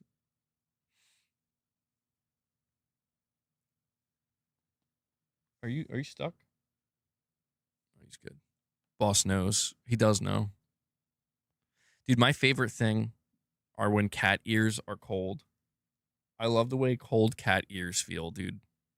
I don't know if that's weird or not. His ears are so cold. It feels like cold velvet.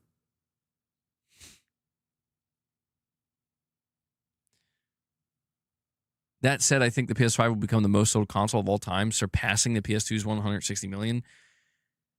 I think it could easily do that if Sony goes scorched earth at the end of the console life cycle, where they're like, we're gonna drop the price to like $300 or $250 or some crazy shit. I think if they did that, they actually could, like, they might be able to. You know, that could be a tactic. Basically have the PS5 at a singular price point the entire gen, and at the very end just like go nuclear and be like, we're dropping it to 200.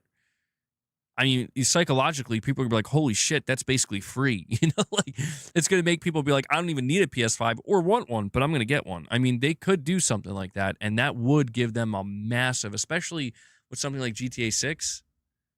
I've talked about this, man. Like, there's a certain strategy Sony could deploy that, yeah, like it could cause some kind of massive skyrocket that sees the, you know, but I don't know. Right now, the way Sony is talking about console sales to their investors, they're basically signaling to them like it's slowing down, and it's going to continue to slow down because I mean, they're not saying it, but like, yeah, they're working on next gen, and so that's kind of like the bigger question, you know, if Sony is in a good spot with RAM for the remainder of the PS5 generation, what does it mean for the PS6?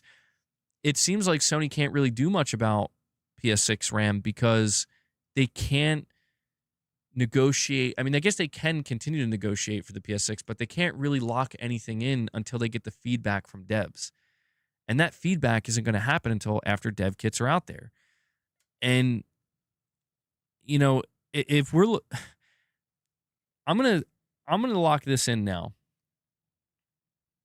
Boss, hang in there. I'm going to lock this in now. I'm going to say that. Are you good? Did you just get shocked? He just got shocked. I'm going to lock it in by saying anybody who thinks the PS6 is getting delayed by a significant amount of time, I think that's not happening. Just straight up. I don't think, like, the more I listen to Sony talk, the more I pay attention to their, you know, what they're doing strategy-wise. I say this because we have to understand that probably by the end of this year, there's going to be PS6 dev kits everywhere. And there's going to be PS6 games in development. Certainly at Sony's first party. Sony can't have developers start working on PS6 games and then be like, yeah, we're not releasing the console till like 2028 or 2029. Like, a 1-year delay is the absolute max, man. I firmly believe that at this point. Like, the more I've been thinking about it, everything I've been learning about how this whole process works, a 1-year delay, and even that's pushing it. A 1-year delay is pushing it. Because you're asking devs to just sit there on their PS6 games for a year. You know, you have to ask your first party to sit on their PS6 games for a year. I just think people don't fully understand how much even like a 3-month delay, how difficult that can make things and how strenuous that can be. But that's where I want to read something that I came across, and you guys I think might find this interesting. I actually came across this on Reset Error. I don't hang out on Reset Error. I actually don't ever go to this forum, but I saw it posted on, I think it was the PS5 Reddit. So it says, following up, this is a breakdown of, it says 6 key interesting takeaways from PlayStation's Q3 financial reports. Following up my previous thread, the State of PlayStation 2024 highlights, I wanted to share my learnings and present the data in a different way for those who don't follow sales charts regularly. Here's the breakdown of the latest quarter. So, number one, this person says a software juggernaut, 97.2 million units. What does this number mean exactly? Sony selling 97.2 million units makes this the second best Q3 for software sales across both PS4 and PS5 generations. That is insane context when you compare it to the heavy hitters of the past. The only year it couldn't beat was COVID 2020. And I think that's for obvious reasons. So it says current Q3, 97.2 million, driven by Arc Raiders, Battlefield 6, and Ghost of Yotei, versus 2018. 2018, they sold 95.6 million. That was the year of both Red Dead Redemption 2 and Spider-Man, as well as God of War. And then it says versus the Black Ops 6 era, which I guess would be 2024, 95.9 million. So it's just a really big indicator of like, look, man, Sony is a software juggernaut, and even during this time, like, I think this is the result of, you have your main competitor, Microsoft. They're like, we're going to put our games on your console, and I think that's going to convince people to go to that console, and it's going to naturally just drive sales up. It says key drivers, the massive existing library combined with new hits helped PlayStation completely overcome any potential losses from Call of Duty shifts. That's another major thing here, guys, is we have been talking about the struggle that Microsoft has been having with, and actually, I didn't even really think of this, guys. This is pretty big. We've been talking extensively about how Call of Duty basically shit the bed, and Black Ops 7, for all intents and purposes, is a failure compared to every other Call of Duty. It has hurt Microsoft's bottom line. And I told you guys that this is probably going to be bad news for Sony. We know how important Call of Duty is for Sony. We know how big of a deal it is. We know how much money Sony makes from Call of Duty. So if Call of Duty's struggling, that's probably going to be real bad for PlayStation's bottom line too. And what we just found out is actually, nope. Call of Duty actually didn't have any negative impact on PlayStation because guess what? Battlefield made up for it. Arc Raiders made up for it. So the games that ended up hurting Microsoft's bottom line as what would be considered potential Call of Duty competitors actually ended up benefiting Sony's bottom line. And that's a really fascinating thing to kind of look at here, because it really just goes to show, like, this is, I guess you could say, the safety net ultimately that Sony has, being such a strong platform holder. But here's the second big takeaway. PC, Xbox, Switch software sales represented only 1.5% of total revenue. This was categorized under other software. This is what they're going to be calling it going forward, by the way. Sony's just going to categorize PC, Xbox, and Switch sales as other software. Software performance on PC, Xbox, and Switch. PlayStation has updated their reporting structure, which was not discussed very much. Previously, they lumped PC, Xbox, accessories, and VR into one section. Now they have finally separated them. The software revenue of PlayStation on Xbox and PC was 24,670 million yen in Q3 2025, and it represented 1.5% of their total revenue. So, I mean, I don't think there's really too much to say on this other than, for the people who have for some reason convince themselves that Sony is going to go full third party. Um, they're probably not. I mean, these are numbers that are coming from other areas, and I think the data is pretty much telling them that, like, no, they don't really need to do that. Hold on one sec, guys.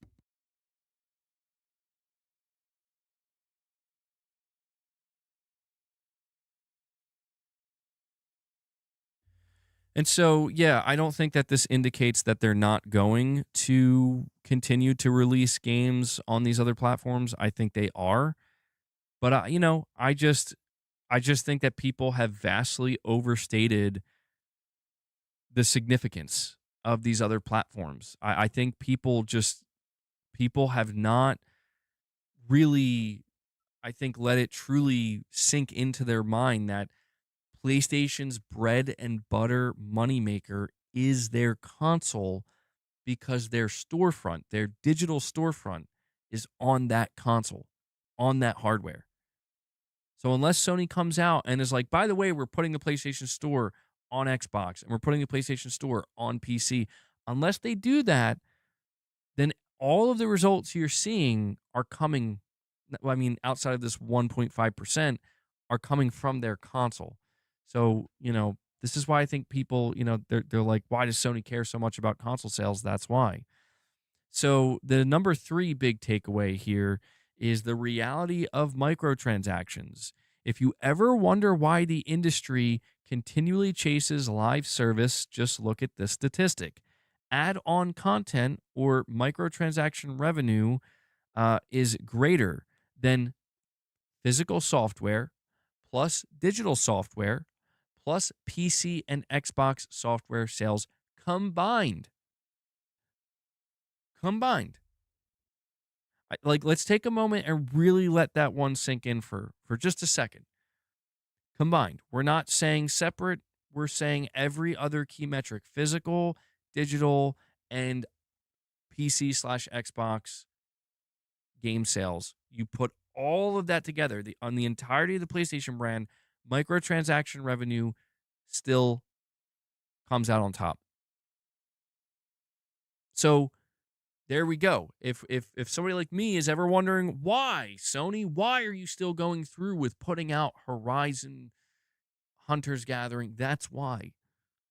That right there is exactly why. And it will not stop.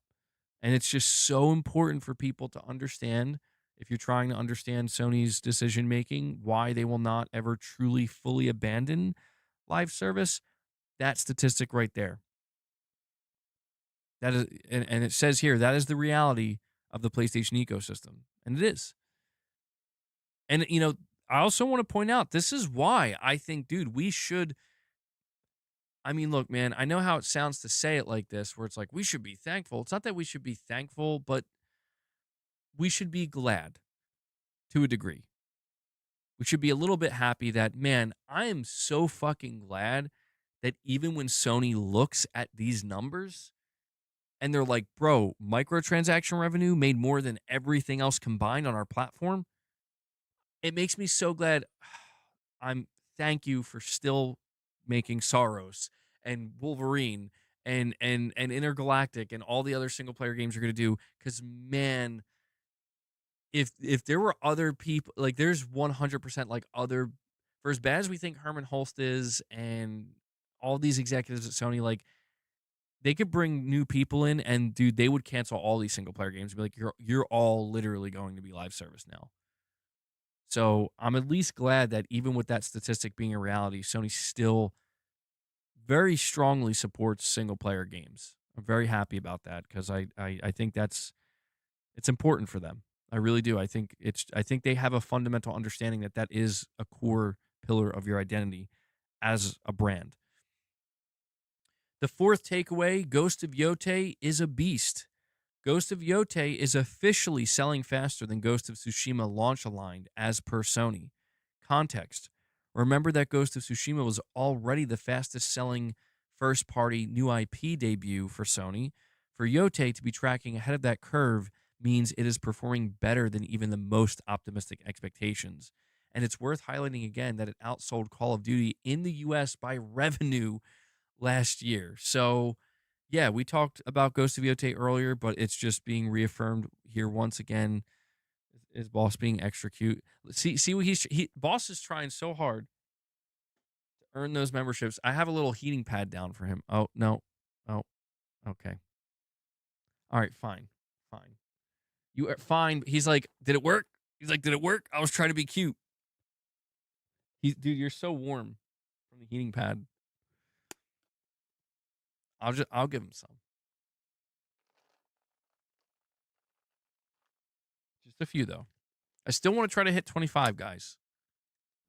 I know I ruined it. I just had to say something. I still want to hit 25. I still believe we can. Guys, if you want to support the channel, okay, you can consider becoming a member, gift memberships, help contribute to the goal. Is that before or after the PC release? What are you referring to? Which game? If you're talking about Ghost of Yotei is not on PC. Right now, Ghost of Yotei is only on PS5. It's not even on PS4. It's only on PS5. Ghost of Yotei outselling Call of Duty in the US is still crazy. Dude, it is. Like, I don't think people understand how bad Call of Duty really did this year. It's like, I don't know if that's more of an indicator of how strong Ghost of Yotei is or how weak Call of Duty was, because that's just not ever supposed to happen under any circumstances. Yeah, Ghost of Tsushima on PC. I think it's before the PC launch. It's because it's saying time aligned. In terms of long-term sales, I don't know. We have no idea. Like, I mean, Ghost of Tsushima ended up selling like 13 million units after like 4 years or 5 years. So we'll have to see if Yotei can keep that up. Tarnished, calm down. Oh, man. Let's see. We have, I think, we have 2 more key takeaways. Key takeaway number 5. Further price hikes on hardware seems less likely for 2 main reasons. Number 1, supply chain. They have commented on securing RAM supply through the holiday season. Number 2, operating income. The operating income is currently extremely high. This gives Sony the buffer to sacrifice some hardware margin to maintain momentum rather than passing the costs onto the consumer. And that, guys, that right there is what I am so curious to see, man. Because if Sony is willing to sacrifice some hardware margin so that way they're like, we're not increasing the price, guys. Everybody else is increasing the price. Pretty much, we're not. We're able to maintain it. We're not going to do it. I think that could be a really good sign for the PS6 because it would possibly indicate that Sony might be willing to extend that in the short term. You know, the launch period, maybe the first year or two, they would be willing to maybe extend that to the PS6. That would be the best outcome overall because it would mean that we're not going to get a super expensive PS6 and we don't have to wait for it. It doesn't have to get delayed either. We can maybe possibly get the best of both worlds if Sony is willing to take that loss because they have that buffer. But we have the 6th and final takeaway here. The decline of physical saw somewhat of a U-turn. Despite the popularity of digital PS5, the PS5 Pro, and the annual decline of physical media across the industry, we saw a surprising reversal this quarter. Physical software revenue was up year over year compared to being down. So there you go.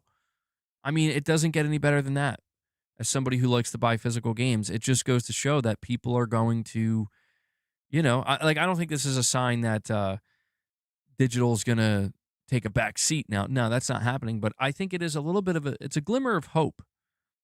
It's a glimmer of hope that, you know, maybe we're not hurtling towards that all digital future as quickly as some think. And it also makes me hopeful that, you know, Sony's seeing that and Sony's like, oh, okay, so we're seeing an increase in physical sales. Hopefully that's sending the message like, yeah, Sony, people still buy physical games on your platform. Don't abandon it. Business Insider did a 25-minute video on physical media you might want to watch or might care to watch. Yeah, I'd be curious. Physical for life, bro. You know?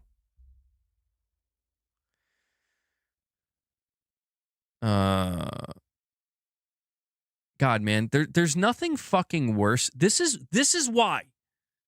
Now I'm pissed. Now I'm pissed. This is why, bro.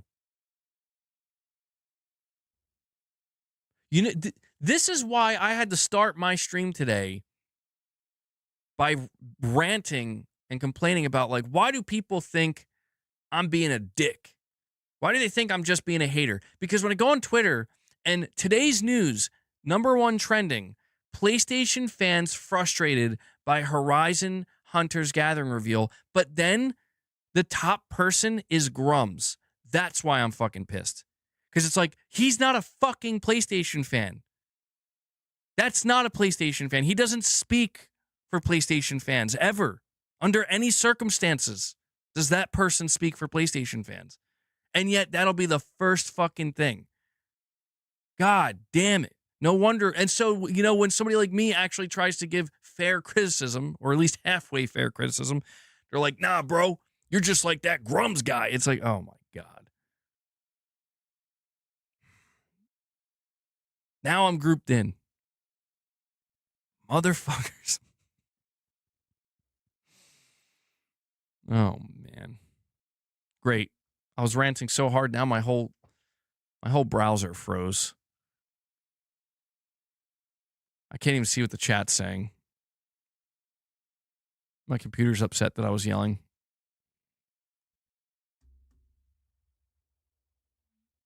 I think it'll fix itself. It's been doing this a little bit more lately.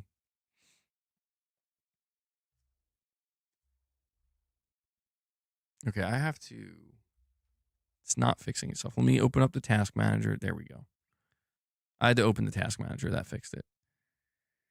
Damn Windows 11. Grifters are loving the new Horizon game. Yeah, pushing polygons. I appreciate that, man. Windows 11 is so unstable at times. It really is. Here we go, boys. Ranting coming. It's just so... It's such bullshit, man. Like, don't get me wrong. I know why some of these people are gonna, like, I know why some of these people are gonna jump onto this, and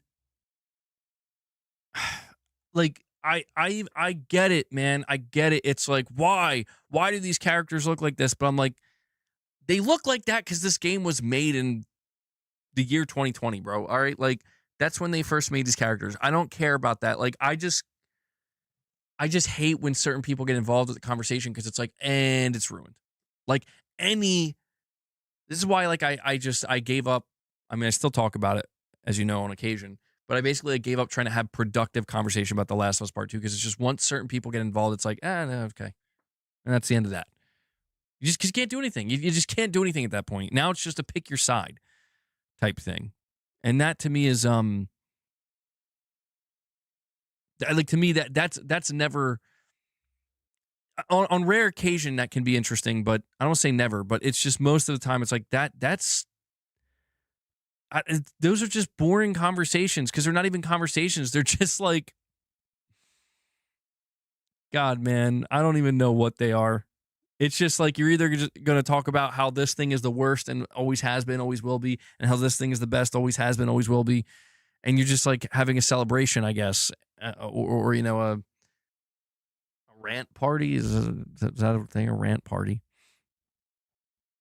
IBG, when do you think the Horizon game will come out? I did see playtesting for the end of this month. I mean, my assumption is if they're doing playtesting at the end of this month, I could see it being like a summer launch. That's what I'm thinking. Like maybe like a July, August type thing. Michael, what's up, man? You're saying, to me, it looks like Monster Hunter meets Fortnite with Horizon skins. Yeah, I mean, look, man, I'll tell you this. If Sony announces that there's going to be a PS5 port of the Horizon MMO, all will be forgiven. I'll be like, okay, cool. Like, I want to play that. That looks cool to me. That looks fun. But until they announce that, You know, they should have shadow dropped it.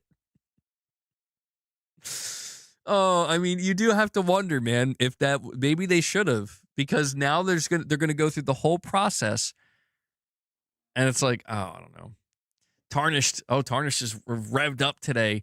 PlayStation literally lost its identity. Oh, and Free Palestine. Hey, whoa. Tarnished, whoa. We're not having that conversation here. Feel how you want to feel. I'm not telling you how to feel. I'm just saying, keep it gaming. Keep it gaming. PlayStation literally lost its identity. I don't know if I agree with that. Ain't no way Dillo's like, please, more politics. No, less politics. No politics. Listen, I don't know if I agree that PlayStation lost its identity as much as they have abandoned their identity with live service games. You know? Clark's here. Clark's ready. Free Guerrilla Games. Herman, when you left Guerrilla, they thought they were free. They're not free. Guerrilla's held captive. Oh, Clark's enjoying the heating pad. And Padsy with a super chat says, it's been some time since I gifted something. Oh. Let me reread that and make sure I read that right. It's been some time since I gifted something. Oh, okay. I appreciate that. I can't tell. Are you alluding to is the super chat? I'm assuming the super chat is the gift, right?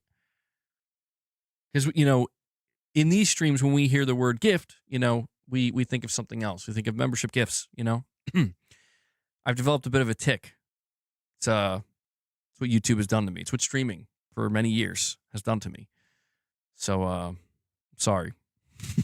I low key want gifts. I always want gifts. I love gifts. Gifts are amazing. Actually, I'm not wearing the hoodie now, but I'm sure you guys saw my last few streams. I was wearing a new Soundgarden hoodie. That was a Valentine's Day gift from Mrs. MBG, and I love it. That's like my new favorite hoodie ever. It's awesome. I got her gifts too. They're on their way. MBG, sorry MBG, if you heard me say that out loud, you would have known that was sarcasm. Oh no, Dill, I know, bro. Sometimes I can read sarcasm. Neo 3 is out now. Yeah, apparently it's a banger, man. I don't know. I couldn't get into the demo. I couldn't get into it. Maybe I didn't give it enough of a chance. But I'm not going to lie. Now I just feel like, nah, dude, I'm too close to Resident Evil 9.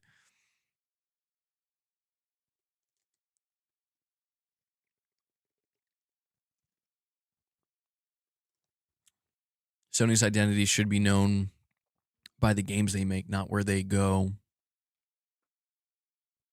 Yeah, it's a pretty good one.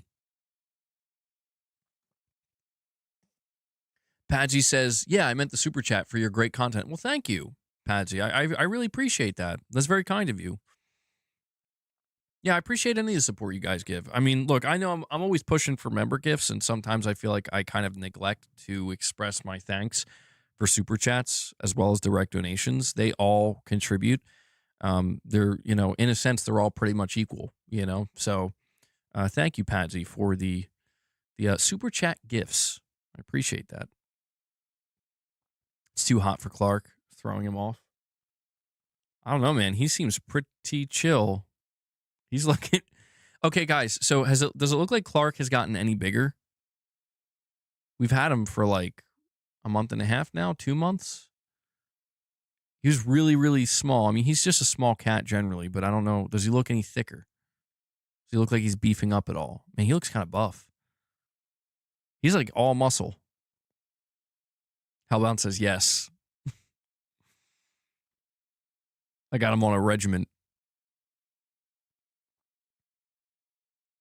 He's like, oh, well, got to go back to working out.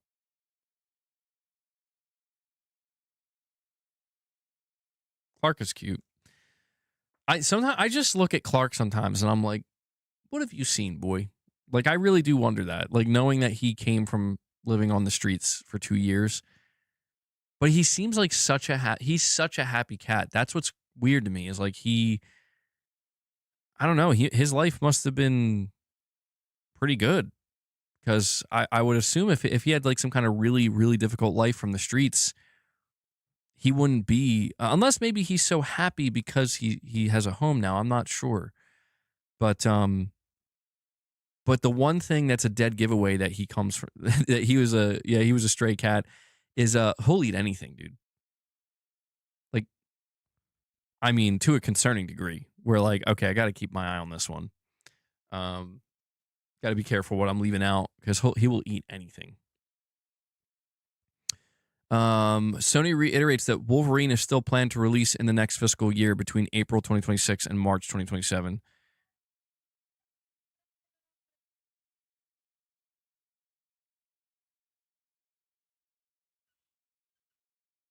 Hold on.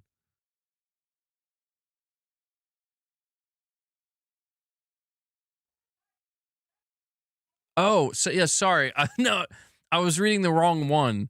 Congratulations, Conservative Juggalo podcast. You're saying my son, Malachi, I don't know if I said that correctly. I'm sorry if I didn't. Was born. What I said, Malachi. This is why I don't do these things. My son, Malachi.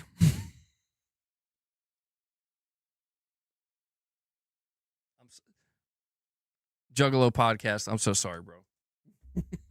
Congratulations is what I'm trying to say. I've embarrassed myself once again. Now I feel like I'm blushing.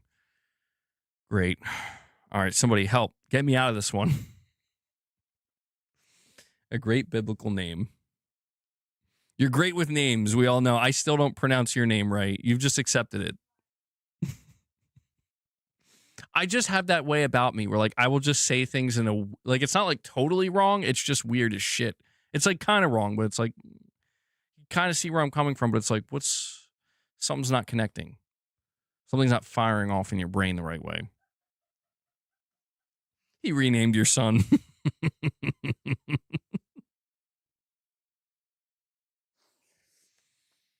My son, Malachi. That was embarrassing AF. You should feel so bad. I do. But the thing is though, Michael, I'm used to it. You know, it doesn't even feel bad to feel bad anymore. I'm just used to it. MBG has a biblical name also.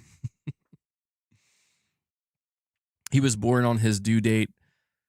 Something only 4 to 5% of births happen. If this doesn't yell from the heavens, I exist, then I don't know what to tell you. It's powerful. Powerful stuff. Meanwhile, Sinai to me is like, what a dumbass. Scissor Man, what you didn't have to type that. You didn't have to send that in the chat. Thanks, man. Thanks. Now he's just offended. This is what happens when I try to do nice things, you know? We got MacTube. He says, MBG, I've never been more confident in PlayStation. No RAM shortage. Yotei's killing it in sales. PSN subs are up. Multiple games in development. Meanwhile, Nintendo and Xbox continue to struggle. Yeah, but that guy on Twitter, he told me, MacTube, he told me it's over for PlayStation. They're cooked. It's done.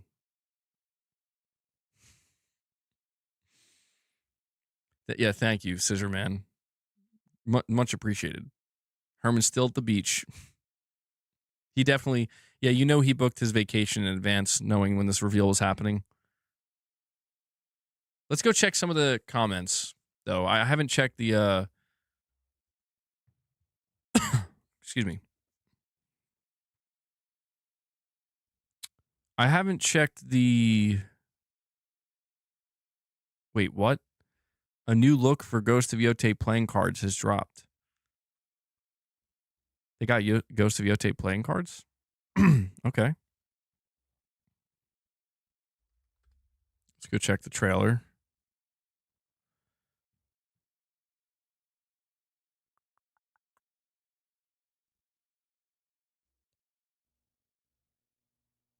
I keep getting thrown off. I keep seeing this Thomas and Friends trailer.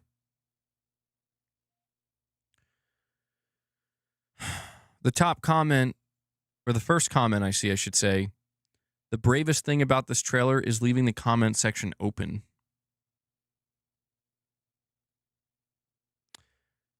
The second, no, actually, this is the most upvoted comment. Gorilla Team, please blink twice if you are in danger.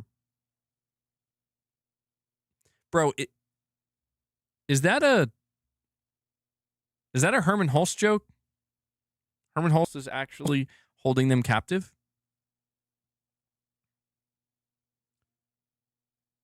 Horizon Forbidden Wallet.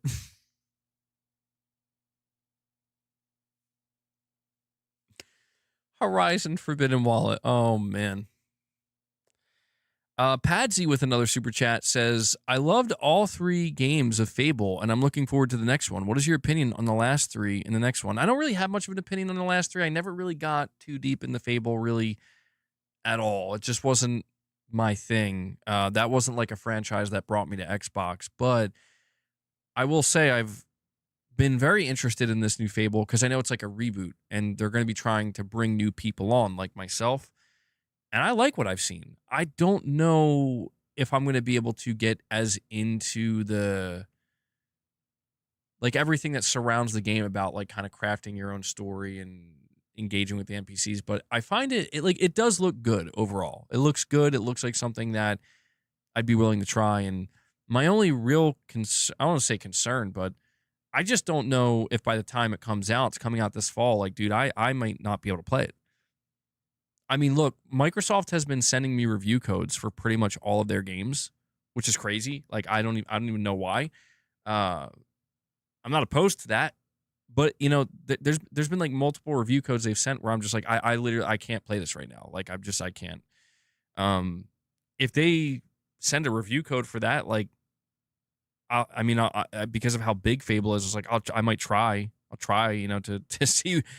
You at least give it a shot. If I'm able to play a little bit early, that's cool. But my big concern, bro, it's coming out this fall. Yeah, I don't know. I got I'm sponsored by Microsoft, in case you couldn't tell. Isn't that so weird? Like, that's so weird, bro. Like, I am shocked that Microsoft gives me review codes. I respect it though. I do, like, because it's like, wow. Okay, like, I thought if anybody was going to be blacklisted, I thought it was me, and they're like, nah. They don't hold a grudge. Shocking. Quite shocking. They're calling you an Xbox refugee. Yeah, that's what they said to me in the email, too. Meanwhile, Sony, hey, Sony, can I get a review code? Literally black. Like, fuck you, MBG. Do you know, dude, I'm pretty sure my comment on the official PlayStation YouTube channel is the most viewed and most upvoted. Sony hates me. I have no doubt Sony hates me. Like, they're like, they want to delete that comment so bad or hide it. But yeah, dude, I don't think I'll ever get review codes from Sony because, I mean, my understanding with Sony is they're really careful. That, like, they treat it very serious. I'm not saying Microsoft doesn't treat it seriously, but I do think once Microsoft became a multi-platform publisher, they're just like, yeah, we're going to be a little bit more relaxed about giving out review codes. And also because they have so many games coming, they're just like, put them out there, you know? Sony, my understanding is they're the opposite. They're like very, very, very intentional and very careful about who they give review codes to, which, I mean, you can kind of understand. They, you know, I mean, I don't know. I guess it's just a matter of they have a certain level of prestige, and there's a reputation that I feel like they probably feel like they have to uphold. And so you're not just going to give the review codes to anybody.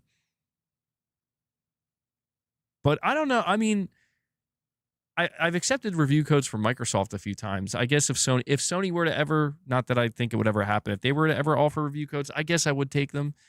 How could I not? I mean, be like, yeah, but you know, I at the same time, I feel like I've kind of really settled in with, I prefer to buy my games physically and just be there at the launch with everybody else. I've done a few different review cycles, and it's interesting, but it just feels weird sometimes, Maybe it's just because I'm not used to it, but the weirdest feeling is not being like knowing that I stream every day. The weirdest feeling is not being able to talk about it. And I kind of didn't like that. I'm like, this is kind of torture, you know? I remember with Claire Obscure, I was like losing my mind. I couldn't stop teasing it because I'm like, you guys don't know. You don't know. But, Detective Seeds gets PS codes, bro. He just hit the scene. Well, what the fuck? See? I'm blacklisted. I told you. I don't know. I mean, to be fair though, I haven't reached out to anybody. I don't even know who to reach out to. I haven't made any pursuit to Sony. MBG, you didn't like my super chat. I'm sad. Oh God, wait, how far? Yeah, I did. It's hearted. Oh, you mean I didn't like it. Oh no, it's fine. It's fine. Just be careful. I'm just not trying to derail the conversation. That's all. It's fine. Tarnished. I know you mean no ill will at all. You're good. He bashes PlayStation all the time. Well, then I don't know. At that point, I'm flabbergasted. Sony took it personally. That's what it is. Somebody at Sony took it personally. They have to run it through Herman. Herman, who's getting the review codes? It's like, MBG? Oh, fuck that guy. Like, that motherfucker who always says I'm at the beach? I imagine that's what it's like, I'm like, all right, that's fair. That's fair. There must be something you have to sign up. No, I mean, look, man, in the past, I've reached out, and every time I've reached out, like, nothing. Like, I've tried to get in contact with Sony PR, and it just never worked. And I'm like, well, all right, like, are they trying to send a message? Because, it's like, I get it. Hey, Sony PR, if you're listening to this, I take back what I said about your new Horizon Live service. Looks great. Email me. It's because I came from Xbox. Yeah, Sony's like, you grifting piece of shit. Dude, that's the craziest shit. They're like, you're not a real Sony fan. Like, what do you mean? Like, we know. He sounds like Keanu Reeves. Padsy with a super chat says, but it's genius of Microsoft to send you review codes. PlayStation channel that maybe actually likes a Microsoft game would help their sales when it comes to PlayStation. Yeah, I mean, you can't deny, like, that's right, Microsoft, you can't deny. I got influence over PlayStation Nation. Nah, I mean, it makes sense. Like, that's why when Forza Horizon 5 came out, I'm like, hell yeah, dude. I love the Forza Horizon series. But yeah, I in the back of my mind, I am a little bit like, you guys know some of the past content I've made, right? You know what I can't wait for? When they send me that Crackdown 4 review code. That's gonna be the one. Don't sell out, bro.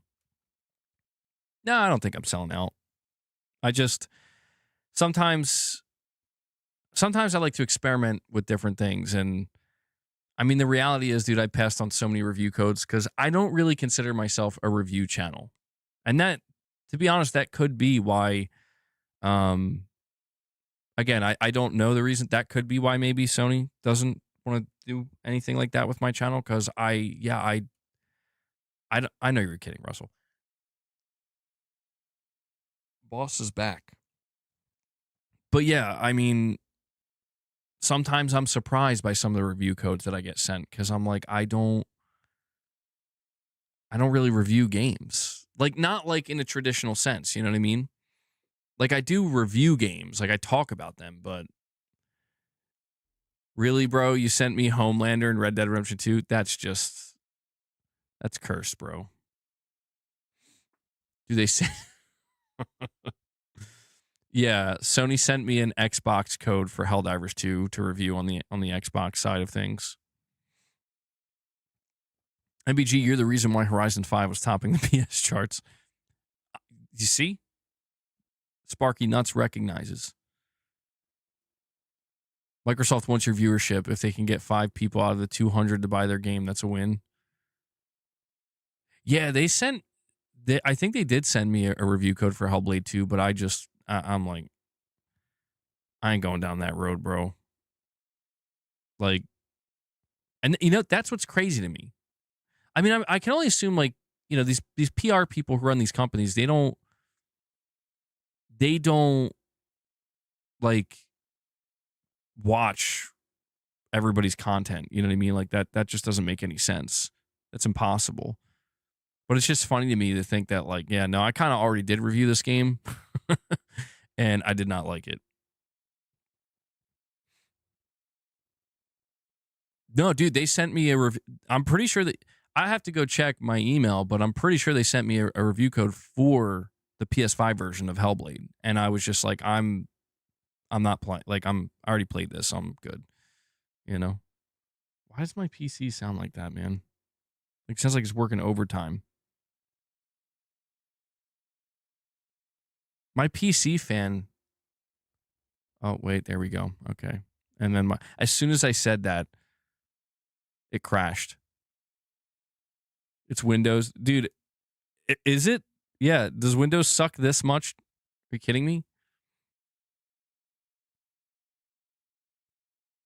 MBG, Sony just made the ultimate EXT of RDR2 unavailable. Could this be a hint at the enhanced version? It's possible. Nate the Hate did just say that as he understands it, Red Dead Redemption 2's PS5 version is set to release this year. So Nate the Hate's very reliable. Yo, could we see that actually at the State of Play? Maybe not GTA 6, but the next best thing. That would make sense. Boss, did you not get enough treats? MBG is a PlayStation channel and an Xbox gamer. Absolutely. The golden days of gaming died with the live service games. You think so?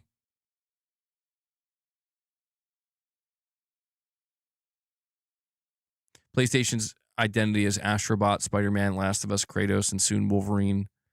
Side games like Stellar Blade, Phantom Blade, Returnal, Saros exist. PC isn't console. And to think you almost bought a Series X for Hellblade 2. Isn't that crazy? To me, that's crazy. Yeah, I almost did that. Irfan, calm down.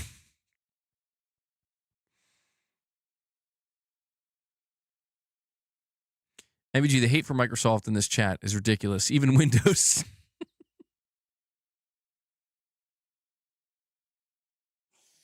Guys, what are you doing to grooving up in here? All right. Bro, he's like, all right, you know what? Fine. I can deal with the Xbox hate. And then now the Windows hate? Oh, now we hating on Windows. Okay. Wait until you hear what they have to say about Office 365, bro. And Copilot. No, I don't know. People have been saying a lot of things about Windows 11, and I don't know. I mean, the problems I'm running into were here before I upgraded to Windows 11. Another comment on the Horizon game trailer. How many times do we have to teach you this lesson, old man? Bro, they did the live service purple enemies and sky beams. Horizon 0 players.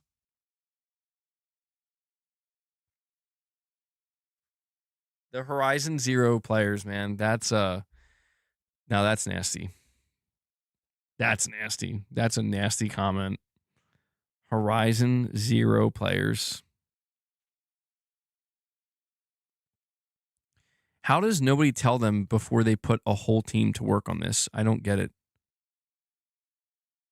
Who was the absolute genius? Who was the absolute genius at Sony that decided every dev needs to make live service games? This is an incredibly exciting time for PlayStation.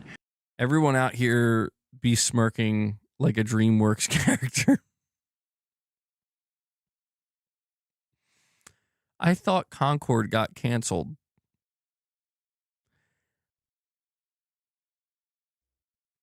Okay, this comment might be the best one. The art style looks like a cereal commercial for Horizon Puffs.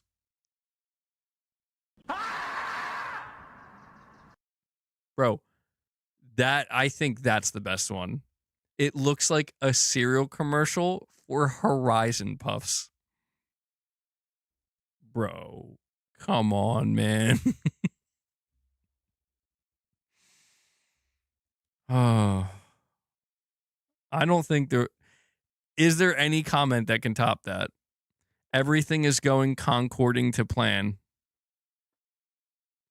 You know what? I was wrong. If there's anything that we get out of this, it's these comment sections.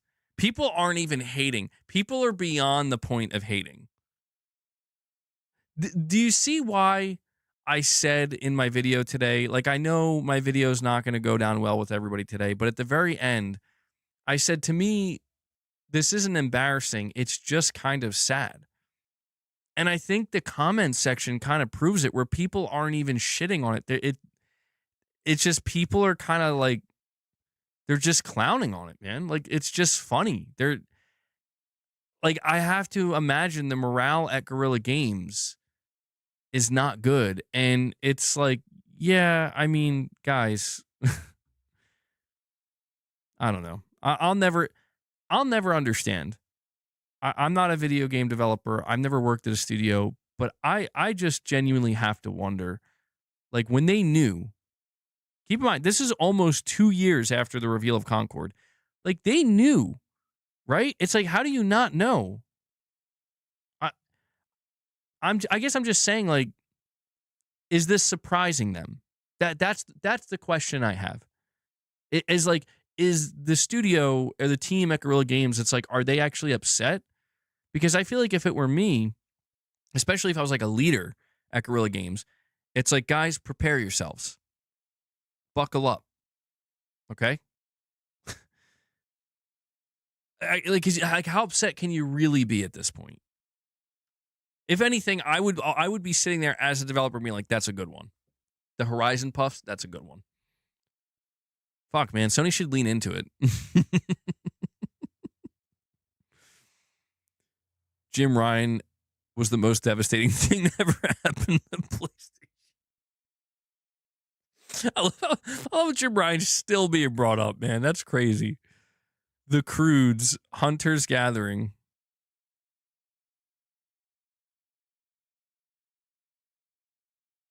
Everyone's just burning money. What is happening?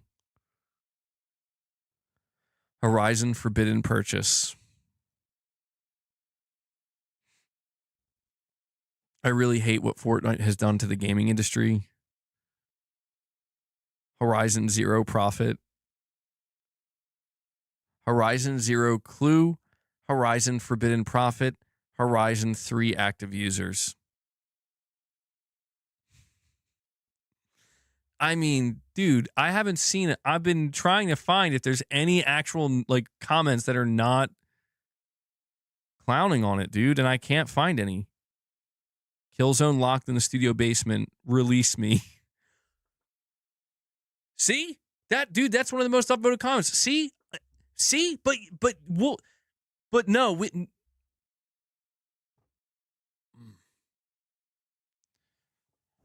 Horizon 3 active users. Come on, man. Lady Gamer, I'm sorry. Like, listen, I'm not trying to dissuade or discourage anybody from playing it if they want to play it, but it's just, I don't know, man. Somehow Concord is back. Horizon Monster Hunter Rivals. 9 hours ago, it says 15,000 likes, 30 1,000 dislikes. I still don't have that extension. I don't know how many dislikes are. Does anybody want to give me an update on that? What's the like to dislike ratio now?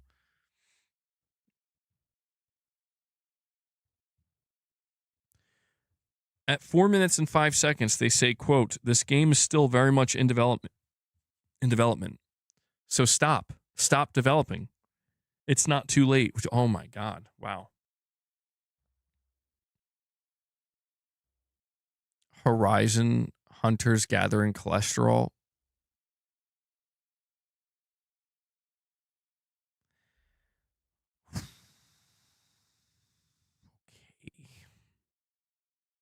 You can't just make every single character quirky, dog. Next update, Horizon Battle Royale extraction shooter. Mr. President, they've made a third Concord.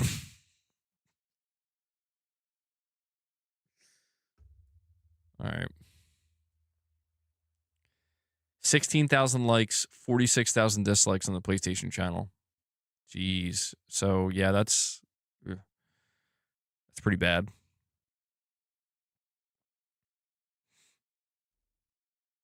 You wouldn't trust the current Guerrilla team to make a Killzone? I mean, yeah, that probably. I didn't really think about that. Maybe they won't know how to make a Killzone anymore. It is a first-person shooter, you know? I don't know that that's their expertise any longer. Concord loses PlayStation $100 million. Aloy, hold my spear.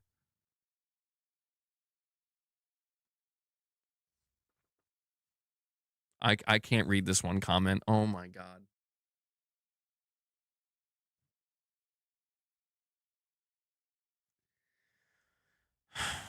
Okay, that so far is by far the most. That is the most savage. That comment, I can't read that one. I can't read it. I can't read it. I'm gonna get myself canceled. I never thought this was the direction that they were going to take with the franchise. I really expected more. I don't know who this is for. Captain Hook, I've seen him on my channel. He says, "Can I just get Killzone remasters?" No! You son of a bitch. How dare you? How dare you ask for Killzone remaster? The fuck is wrong with you? Ladies and gentlemen, a new genre has officially been born. A Concord-like. All right, well.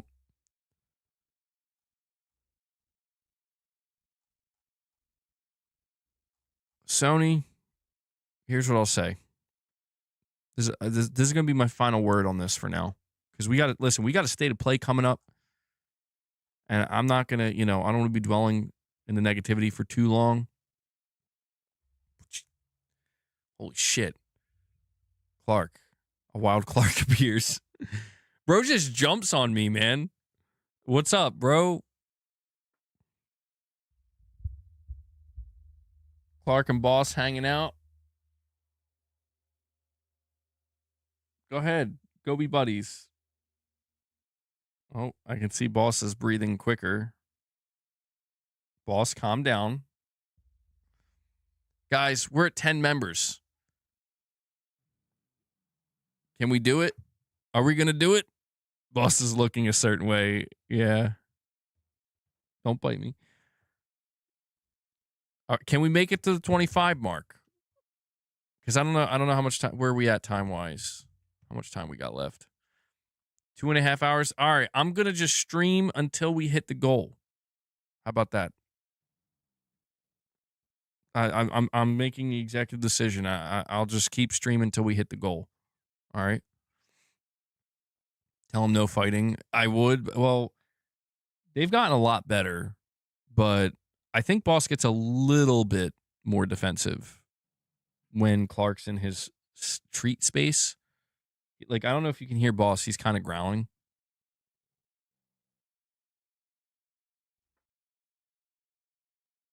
Boss, it's okay. Clark, you should know by now Clark doesn't want to hurt you.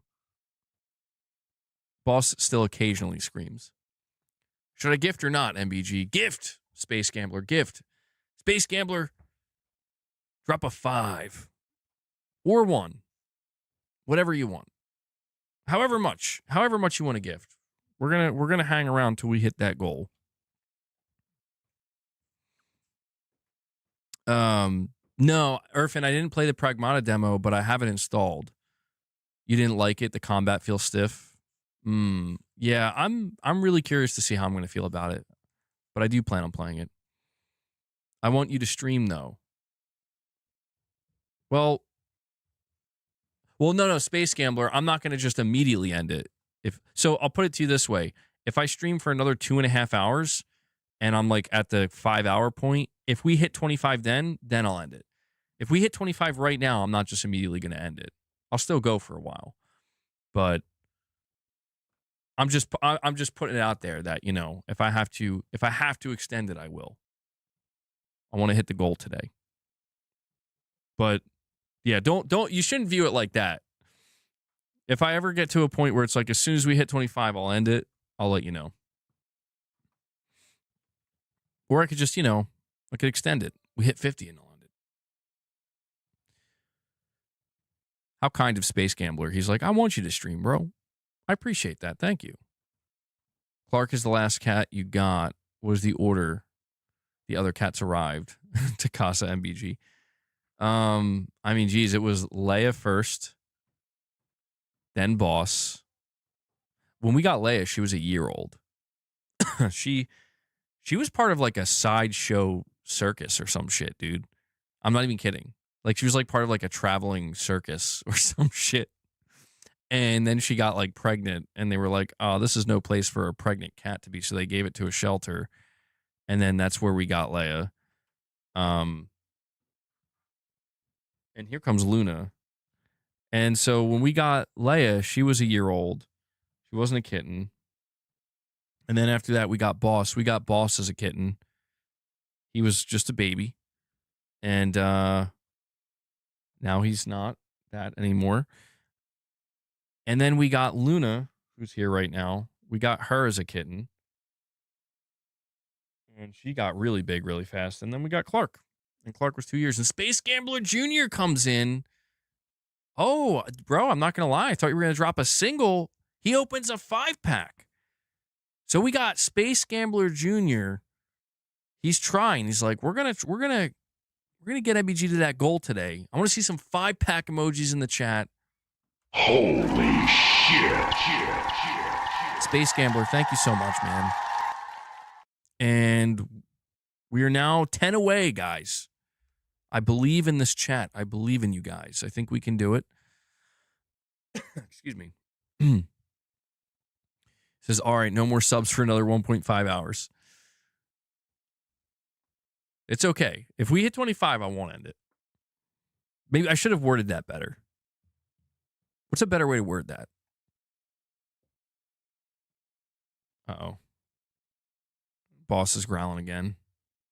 He senses Luna. What's up, Luna? Dude, I know you guys probably can't hear, but Boss is just low-key like...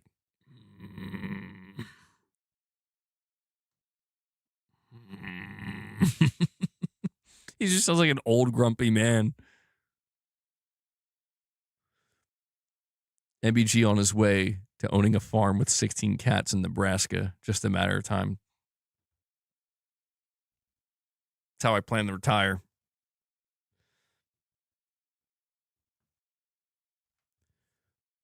So much for that 24-hour stream.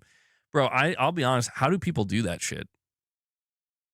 Like a 24-hour stream? I could never do that. I could never do a 24-hour stream, man. The only way I think I could pull off a 24-hour stream is it's like, listen, I need to calculate how much I would make in memberships and donations over the course of 5 days. I need to make that in 24 hours. Because like if it's like you could do a 24-hour stream and then take a week off or like 4 or 5 days off, maybe I could do that. But I don't know. Yeah, I don't know about that.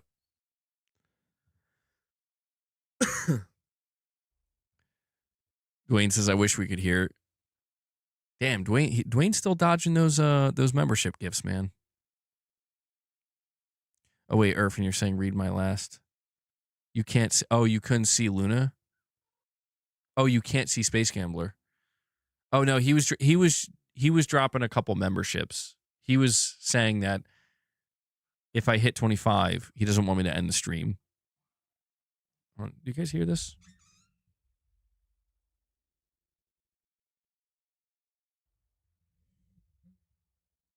Oh yeah, I could change the goal too, by the way. There's a time limit on this goal. Maybe. I don't know. I don't know. I guess like I could drum, I guess. I could drum. Is that what you want? If we hit 25?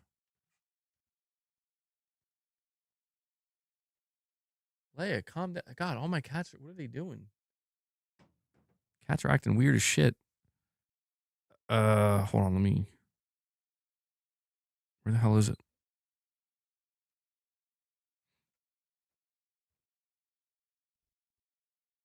Did I get rid of it? Oh, no, there it is. There we go. All I need is a cat farm. They have B-roll footage to take breaks. Oh, do they? Is that the trick? Josh, that changes everything. I never watched a 24-hour stream. I would never watch a 24-hour stream with.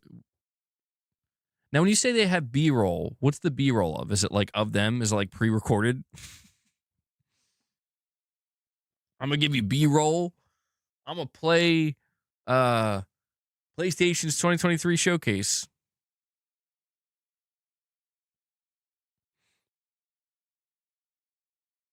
MBG, how can I wash my hat after working out? What's the fastest and cheapest way? I'm serious. I mean, probably just cold water and a little bit of soap.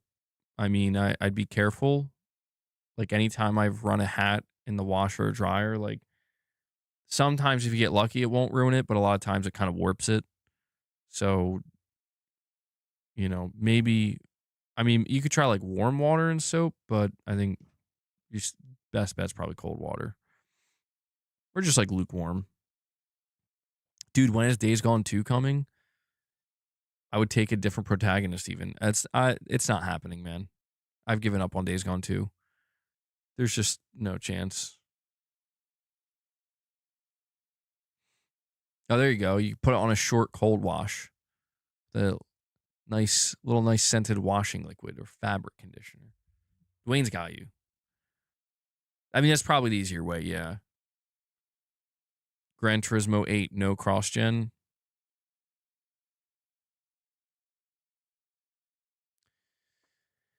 I don't know. I want to say unlikely, man.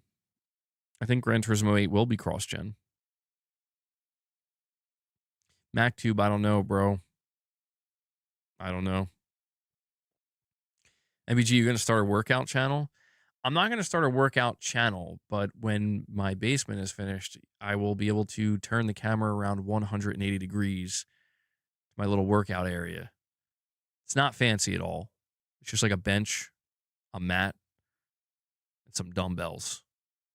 I'll have more room. So when we hit like 50 members or some shit, I'll be able to do like, I won't have to worry about just sitting in the chair and destroying my setup and all that stuff. So not like a full-blown workout channel. No, I'm not doing that. Space Gambler says, no, you put that hat in the washer and the hat's done for. Do I skip leg day? Well, I mean, truthfully, I haven't really gotten into a real workout regimen in a long time. Like I've had like bouts of some consistency, but I'm just in like a phase of my life. And I know it sounds like an excuse because I still work out and I still work, I'll do very basic, like super, I mean, I don't know, right now my legs are probably pretty weak, but just like maintenance level, leg workouts. I mean, just very, very basic shit. Mainly just squats, just squatting. I usually do high repetitions because, again, if I'm just doing it for maintenance and I'm not like trying to do anything, I'm not really in like bodybuilder mode, you know? But I'm just in a phase of my life where like shit's been so chaotic and I keep waiting for that moment where it's like, I'm going to be able to get back to it. Now, that's part of the reason I redid the basement is because I wanted to kind of at some point buy more equipment. Because I noticed that basically once I stopped working out at the gym, which has been a couple of years since I've worked out at a gym, my progress has gone downhill basically. Like I've gotten the results just haven't been the same. And I do think a part of that reason is because of the lack of equipment. And, like the biggest thing I'm lacking is an actual like Olympic. I just got an Olympic bench, which is nice. That was given to me, and I'm like really impressed with how nice it is. It made me realize just how shitty my last bench was.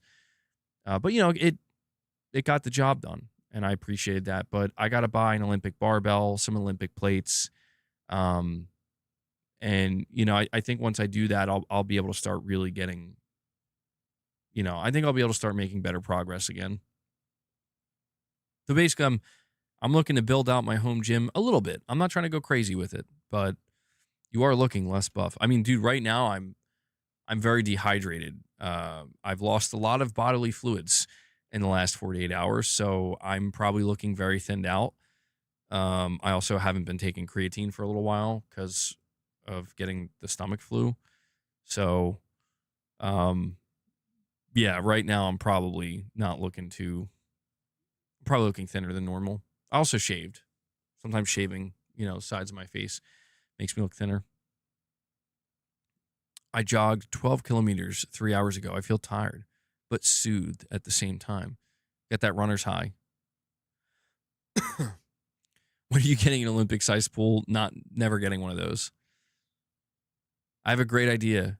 Play my song from yesterday and hit the drums. It'll be epic. So the problem with that, Irfin, how would that work? I guess that could kind of work. Maybe. Yo, we hit 25. I wouldn't play the whole thing, though. I'm not going to sit there and drum for like 5 minutes, but we hit 25. I'll consider it. I'll tell you what, though, guys. That can only happen in the next... what time is it? It's got to be in like the next 8 minutes or so. That might be pushing it. I have a very short window of time that I can drum at this point. Irvin's like, I would have gifted it if I could, damn it. ABG, trust me, I'm a little bit older than you. The best exercise you can do is just stretching and yoga. It's amazing for your joints, pain relief, and overall wellness. Do it throughout the day. I've heard that. And I don't know, man.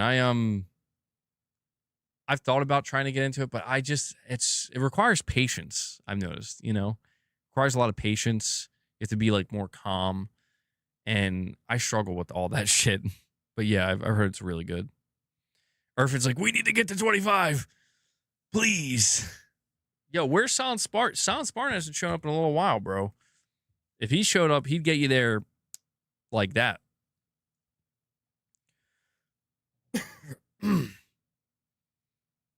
I missed Irfin's song. Bands are so much easier on the body. I only lift burgers and pizza. I guess that counts as lifting something. Man, boss is really enjoying that heating pad, huh? Boss, you do know you got treats already, right?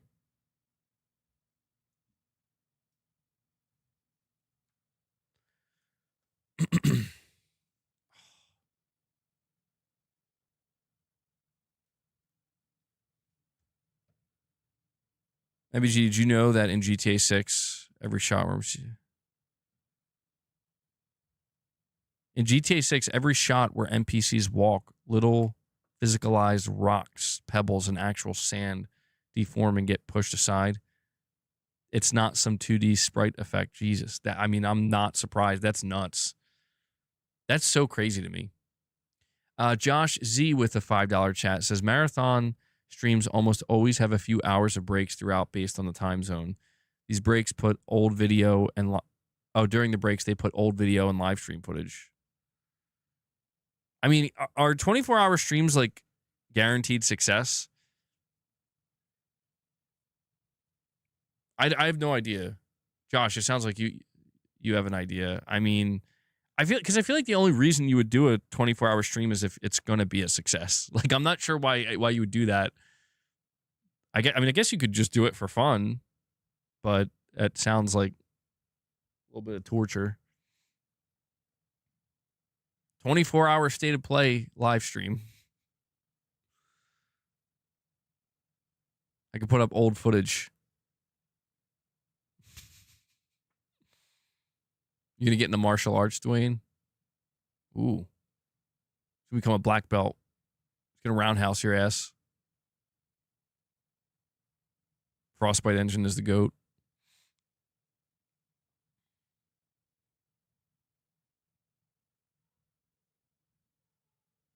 Dillo says I need to start working out more. I'm getting to that age where it no longer goes away on its own. Irvin's like, where are the gifts? I'm going to lose it. Irvin's going to snap.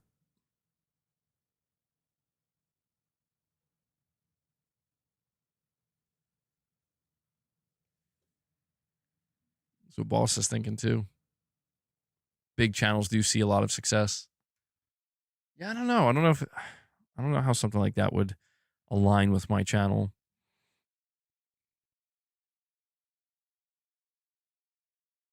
Space Gambler,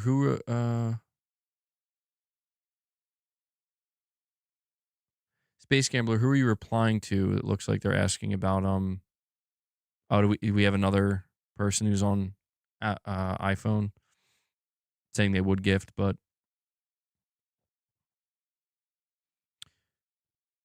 yeah, so if you're somebody who wants to gift memberships but you're on iPhone and it's not giving the option, the only way you can do it if you really want to go out of your way is it's the Padsy. Okay, so if you're on iPhone, you would download Google Chrome, go to YouTube through Google Chrome, and then when you're on YouTube, you click desktop mode.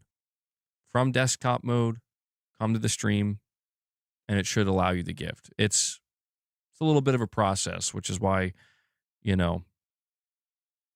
most people who are on iPhone don't gift, but I can't wait till that changes one day, I don't know if it'll ever change or become a thing. I have a feeling if people who use iPhones were allowed to gift automatically just right through the YouTube app, I think we'd probably get quite a few more gifts than we normally do. The 3 lines at the very top of Chrome or Firefox.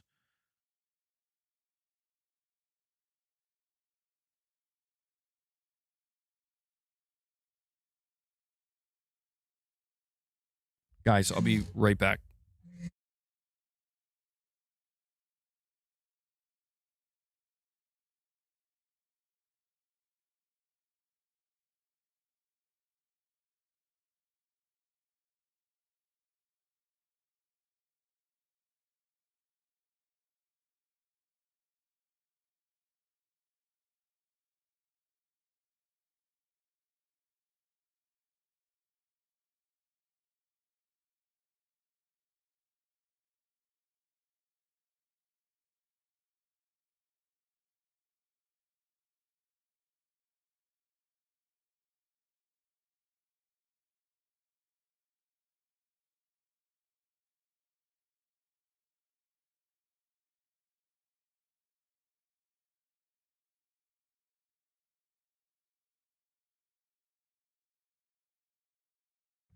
Oh my God. Sorry. Dude, oh shit.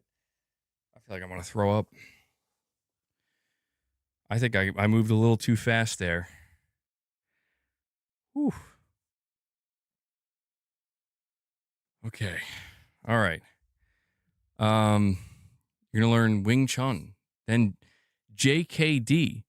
Jeet Kune Do, right? It's Bruce. Hell yeah. Bruce Lee, bro.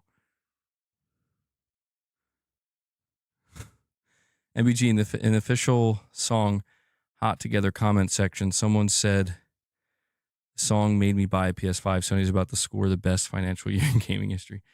All right, guys, I expect to hit 25. You understand?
All right, I think that's all I could do before I end up getting a copyright.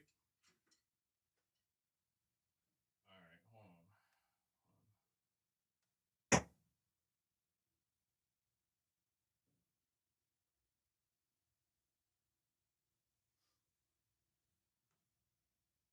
All right, so that comes through. Guys, can you hear this? Okay, I can't tell if you guys can hear it or not. That was for Irfan, bro. I know Irfan would have dropped 50 memberships if he could. Padsy dropped 1. Mini Tom dropped 5. Speak louder. I'm trying to yell. Dude, yeah, when I first started playing, there was something wrong with my kit. The snare, wasn't working. I'm like, you gotta be shitting me. All right, hold on. I'll see if I can finish it out.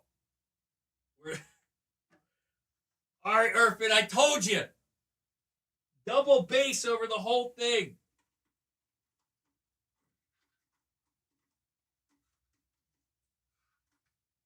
Boss, stop it. I told you, double bass. Boss, stop it. Whoa. I told you, double bass. Boss. What the? Whoa, whoa. Whoa. The hell was that?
Why is that so good? All right. Well, I'm trying to bring my chat up.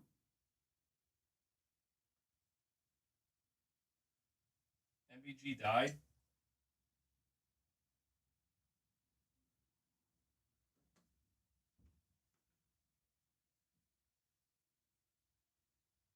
Any requests? Wait, did we still not hit the goal? Damn it! I need to get a second camera. All right. I think my double bass is going.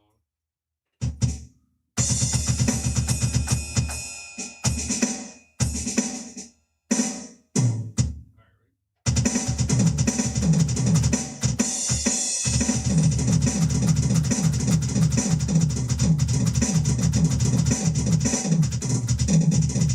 That's not, dude. I'm sorry. I think that sounds like this kit just sounds like shit, man.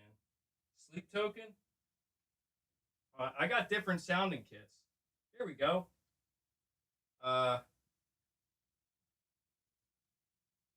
Wait.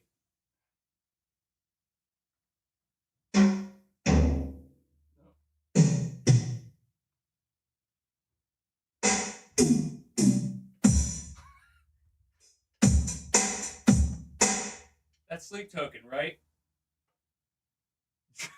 It's like sounds like trash cans. All right. Yeah. No, it's All right. Well. Hold on, I'm coming back.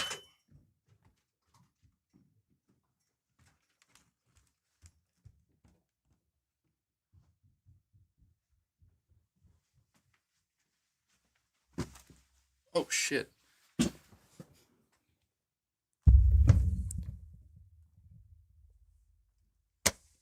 Okay.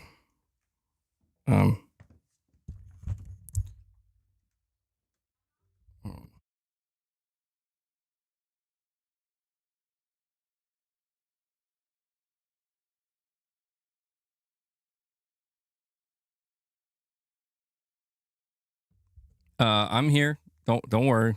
I don't know. I don't know why it does that. I have no idea why. It just my camera just stops.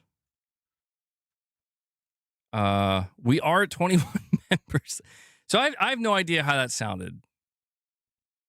Profile picture saved. I touched the mic. It looked like I was like falling into the chair.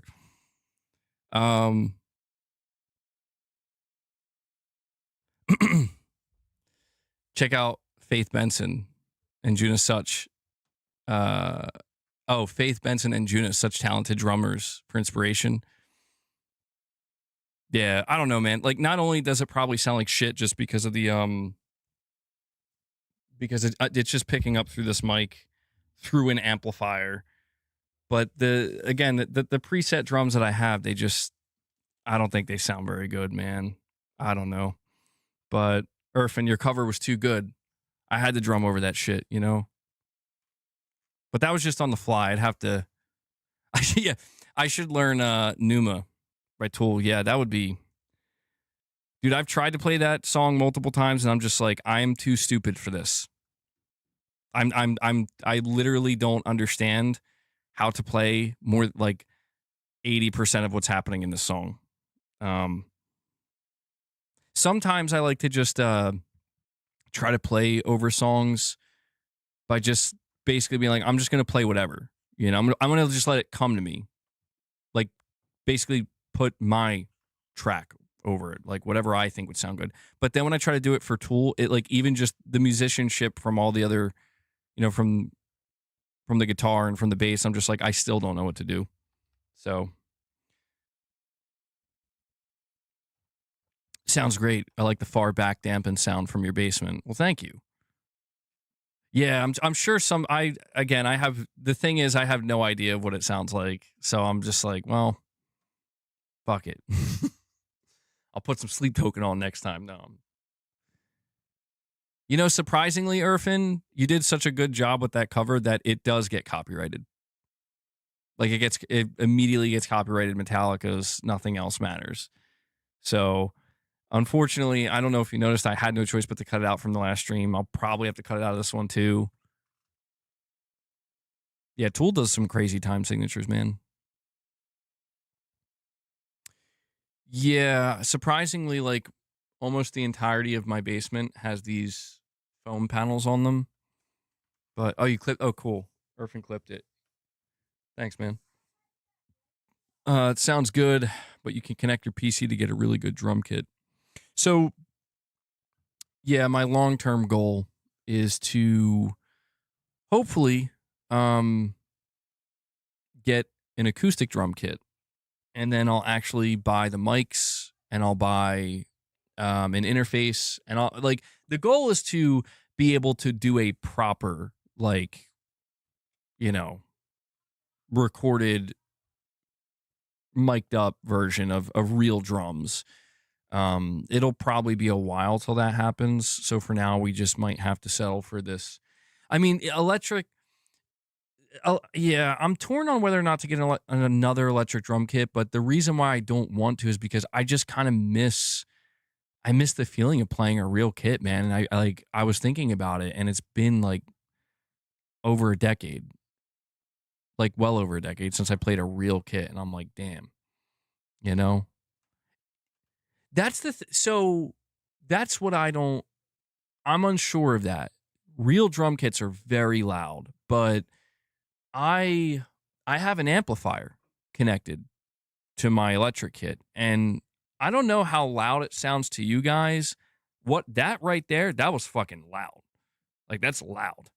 But I sometimes when I play my drum kit, the electric kit, I put the amp up all the way, and I'm pretty sure it matches the same decibel of a real kit because it like hurts my ears. I'm like, I can't. I actually have to put something over my ears, or I need to lower this shit.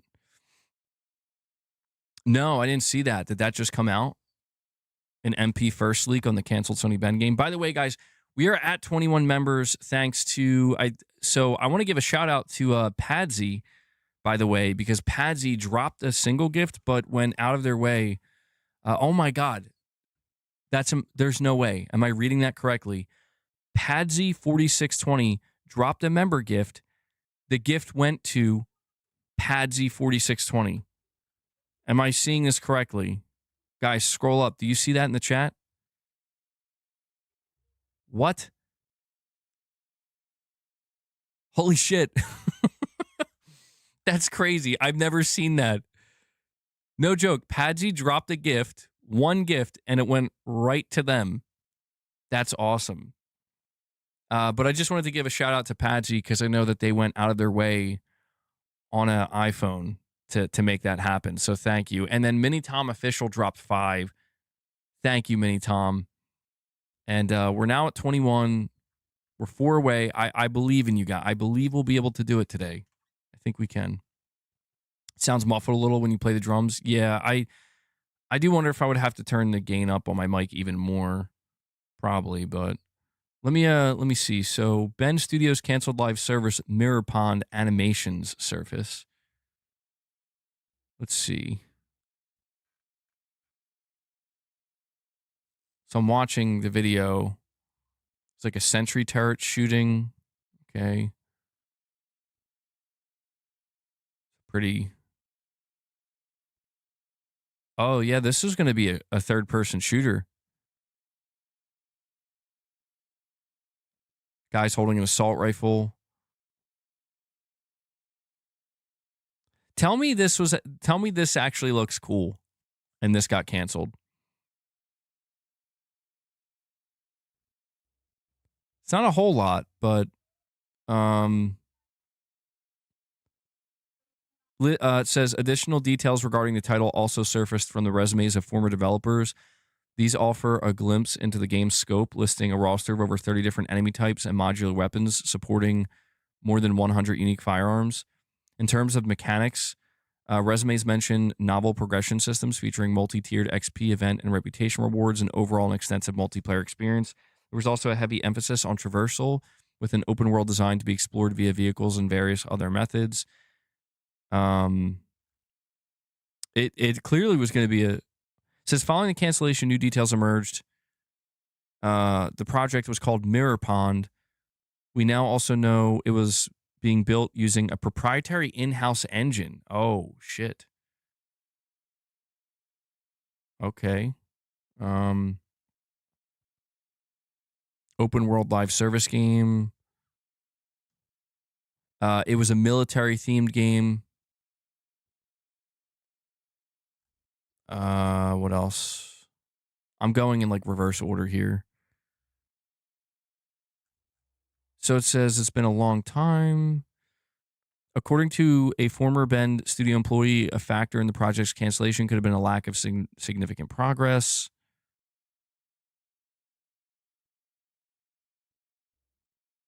New footage below comes from a show reel of a former Bend studio animator who worked on the project that reveals various animations for a third-person shooter that appears to lean into modern military warfare.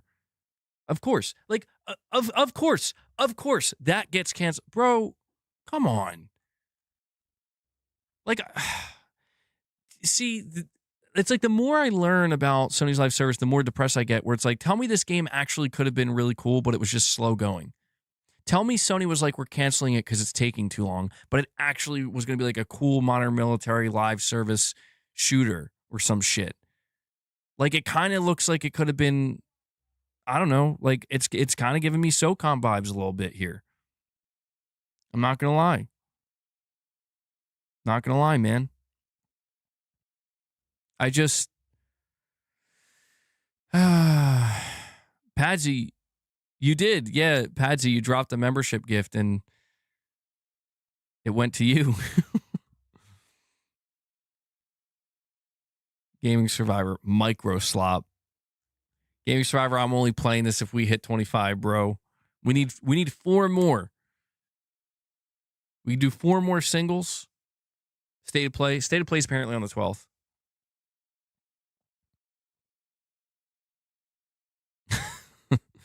I think I'm going to talk about this on Sunday stream, though, more extensively, because I'm not going to lie, guys. I'm going to put the article. Yeah, I mean, Irfan put it in there for you, but I'll put it there again. Wait, hold on. I just don't understand. Like, I don't understand why we can't just get something like this, like a modern military themed live service game from Sony. I just don't understand why that's the one that that's got to get canceled. I don't know. Top Shelf Gaming says, "Man, I need a membership." If you Top Shelf Gaming, if you try gifting a membership, maybe it'll go to you. That's what just happened to Padsy. Wow, we're over 3 hours. Didn't they were clearly making it with Decima, yeah. Oh man. Imagine how that would have looked. Bro, come on. Like, why? Why? Why does everything I have to learn about Sony's live service efforts got to be something that upsets me? Like, I don't get it. Like, I mean, I do get that maybe it's like, it's just taking way too long, but I mean, come on, bro. Like, how come the Horizon live service game can take 7 years and it's fine? But, you know, Ben's a little bit behind and it's like, kill it. Makes me wonder. Makes me wonder.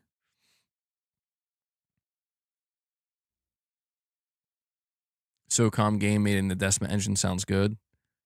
Right? Yeah, like, why doesn't anybody at Sony think that sounds good?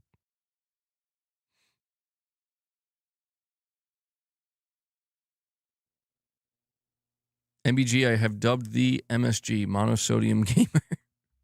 MSG, bro. Yeah. You think Bend might be on the chopping block? I mean, if they can't do something with... If Bend can't do something with their next game, yeah, they fucking might be, man. If that's how this ends, you're going to see a major crash out. Dude, if Bend Studio ends up getting shuttered, you will see a major crash out from me that day. That's going to be like an Xbox 2017, 2018 level. I'm fucking pissed. But we're not there yet, and hopefully won't be. And Padsy comes in. Padsy drops another single gift. Dwayne was hoping for it, but unfortunately it went to Wayne's World Unlimited. What a crazy name.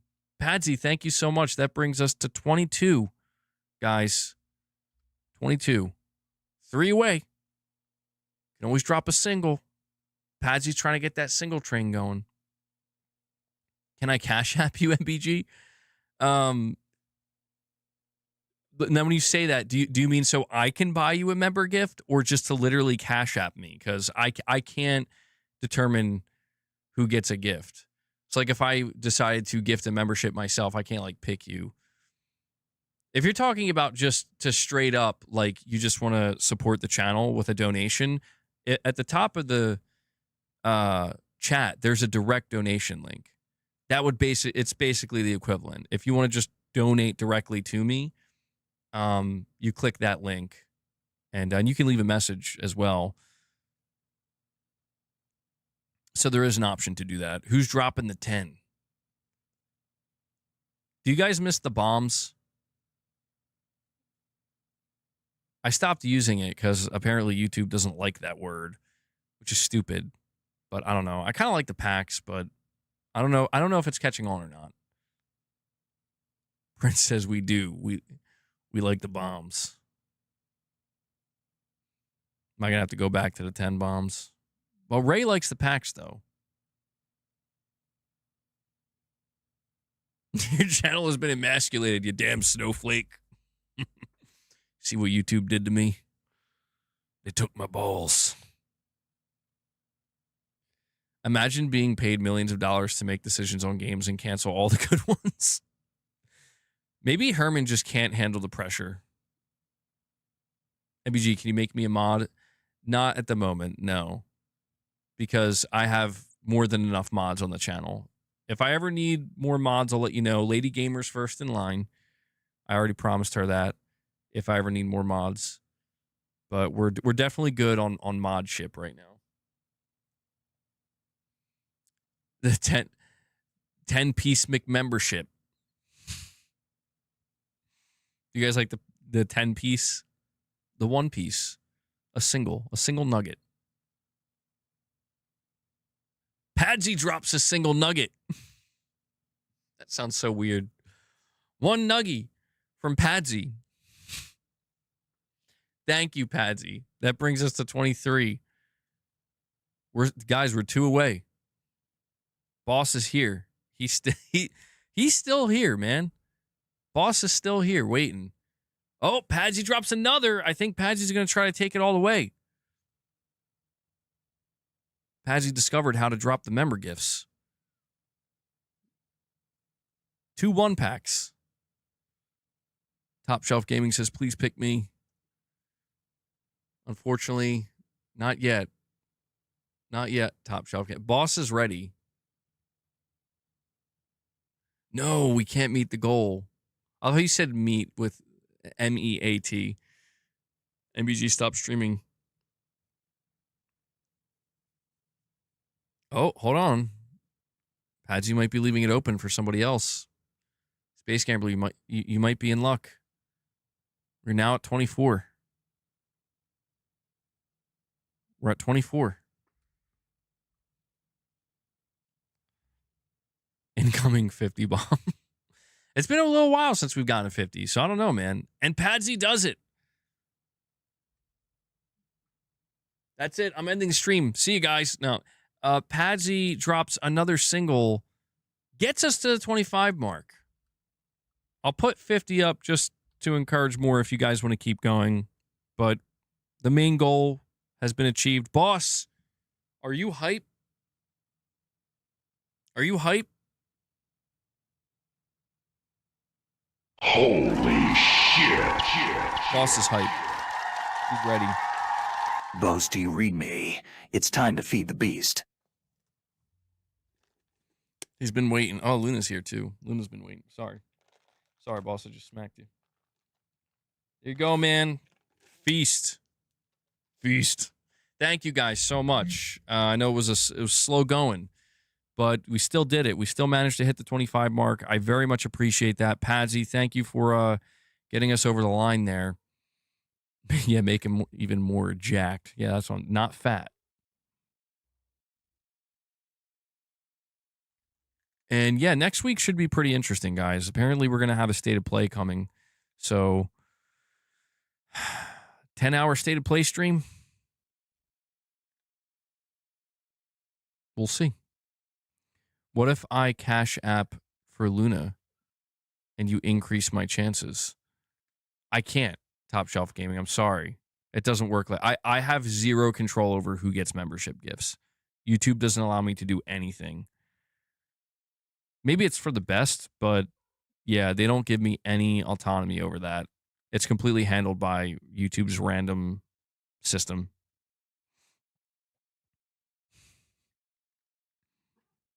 But keep in mind, keep in mind, you can always become a member.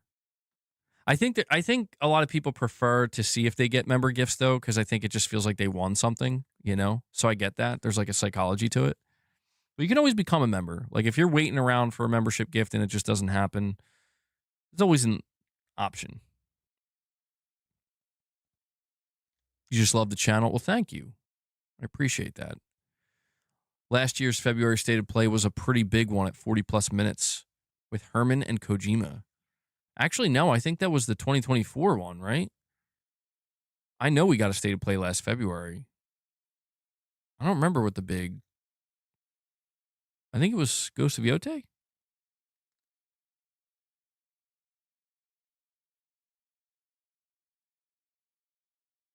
Boss is just having a good old time. And yeah, Ray dropped the Discord link in the chat, by the way. If you guys want to join the MBG Discord and Gaming Survivors, like, play it.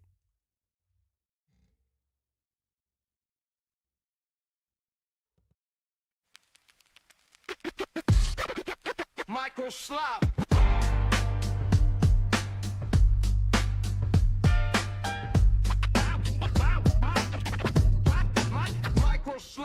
Day one lie, plastic brick, all in one box, sales pitch, same trick. TV, that glitch, they forgot the player, chase rich clicks. Camera in the room, always on, always log. You just wanted games, they just wanted logs. Family share, lock, trade discs, get flawed. PR spin cycle, whole launch, dog. Took green dreams, turn them boardroom gray. Suited up snakes, trying to bundle your day. Every pause screen, store page in your face. Every feature, just a pat on the take. Windows rotten, bloating the veins. Updates hit hard, still the lag never drains. Tray full of nags, ads baked in the frame. Same damn mindset, just a new brand name. Micro slop. Turn our blood into a cell in a spreadsheet. Micro slop.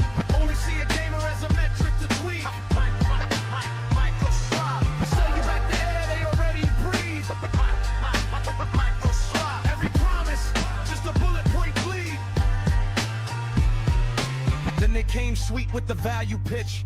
Game Pass dream, yeah, the candy rich. Play it all, play it cheap. Hook set deep, but the fine print quiet where they cut you steep. Library lush, then the titles fade. Pulled in the dark, all your time is slayed. Thought you owned worlds, turns out you rent. Heart in the cloud, mind in cement. AI hype train, buzzword fever. Defeated your saves, call it future feature. Scripted smiles on a stage and ties. Talking engagement while your console dies.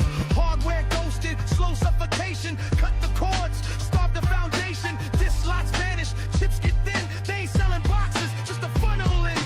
Ownership dead by 1,000 apps. Every new service, just a hidden trap.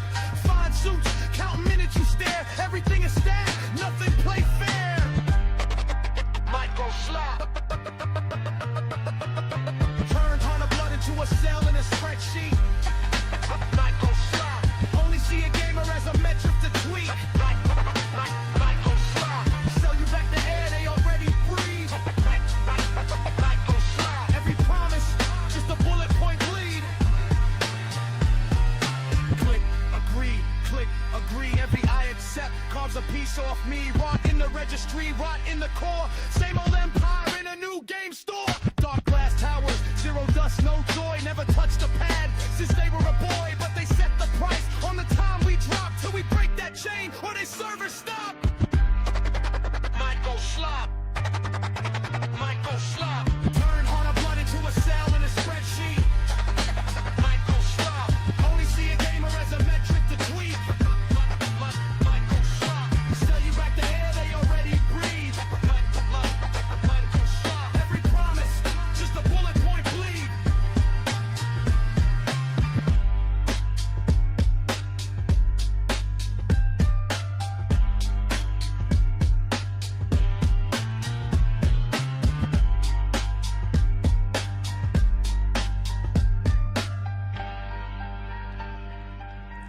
Man, Gaming Survivor, you really went in with that one. Another banger. Where's Rich been? He's been on doing some extra patrols. I've been waiting for him to show up with something new. Thank you once again, Gaming Survivor. He cooked. AI is out of control. MBG off topic, but I really want you to see these hidden GTA 6 clips that Rockstar had on their website, then removed. GTA 6 website, all videos merged.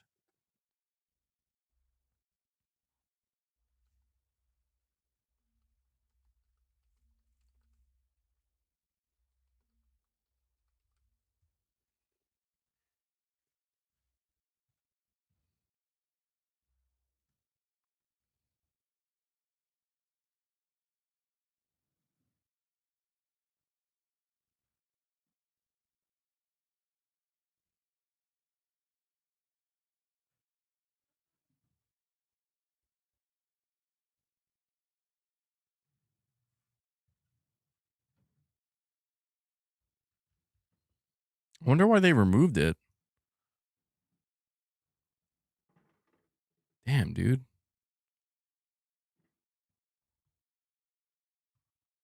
Dude, yeah, I can't wait for GTA 6, man. This shit's going to be crazy. Like, I'm just like staring at it. I'm like, it looks glorious. Why do you think they removed it?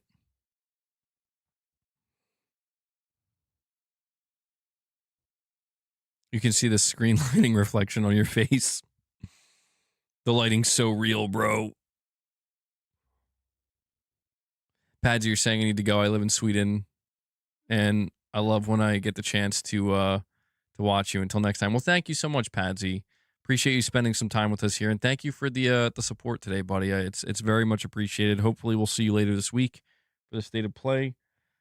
You guys might get to see Clark and Luna mess with each other. Luna.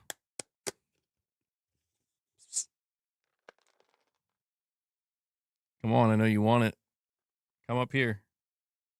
Clark, you had enough, bro. You have a small stomach. You're going to throw it up. Clark, you're small, boy.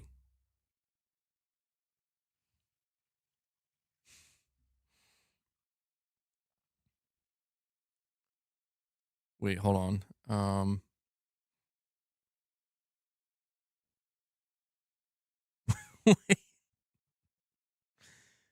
Good idea. Now you're banned. Remember the June 2023 state of play with Resident Evil Village, Final Fantasy 16, SF6, etc. That was the best state of play of all time. I really want this upcoming one to be like that. I think I remember that one. Yeah, that was pretty big. There have been some really big state of plays. I mean, I'm hoping it's good, man. I'm gonna try not to like overhype it, but you know, I think Sony's been doing a pretty good job. I mean, dude, the last proper state of play Sony did in September was really fucking good. Like really good. So it's like, all right, keep it going.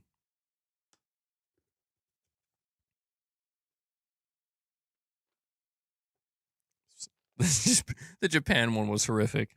Oh, that was bad. That was bad. Yeah. Clark, come on, let Luna up.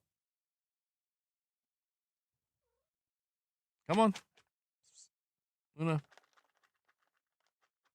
Luna's going crazy. Perfect image. Remember this May, July marketing. We'll go for GTA 6. Yep.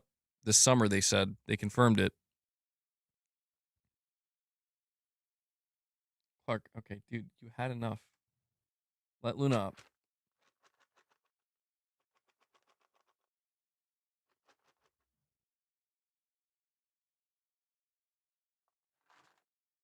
All right. I tried. Where are we at here? Oh, wow. I'm over 3.5 hours. Shit.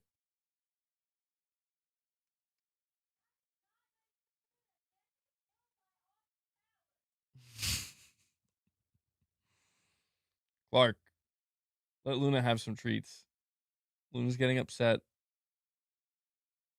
Come on, get down. Get. Okay. Come on. Get down. Get down. Get down. What are you? Yo, she just smack. Okay, Luna, you don't have to smack him.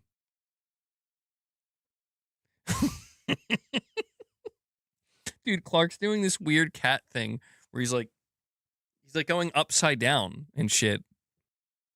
Because Luna's like trying to smack him. I don't understand what kind of defensive position that is. All right, Luna, come on. Almost 4 hours. Yeah, I don't even know what we're doing at this point. Come on, Luna. Come on.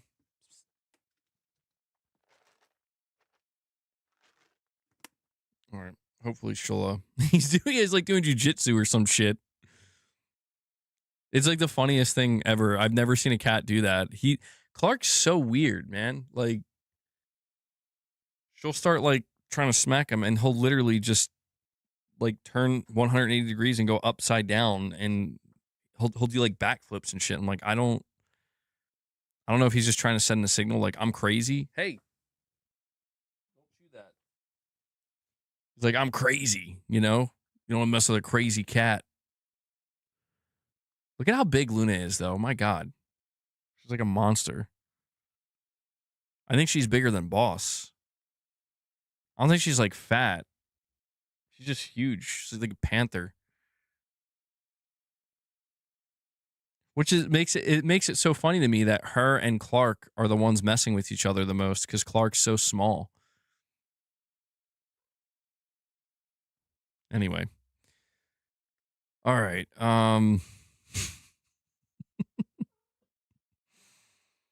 Wait, who's it? Insulting state of play?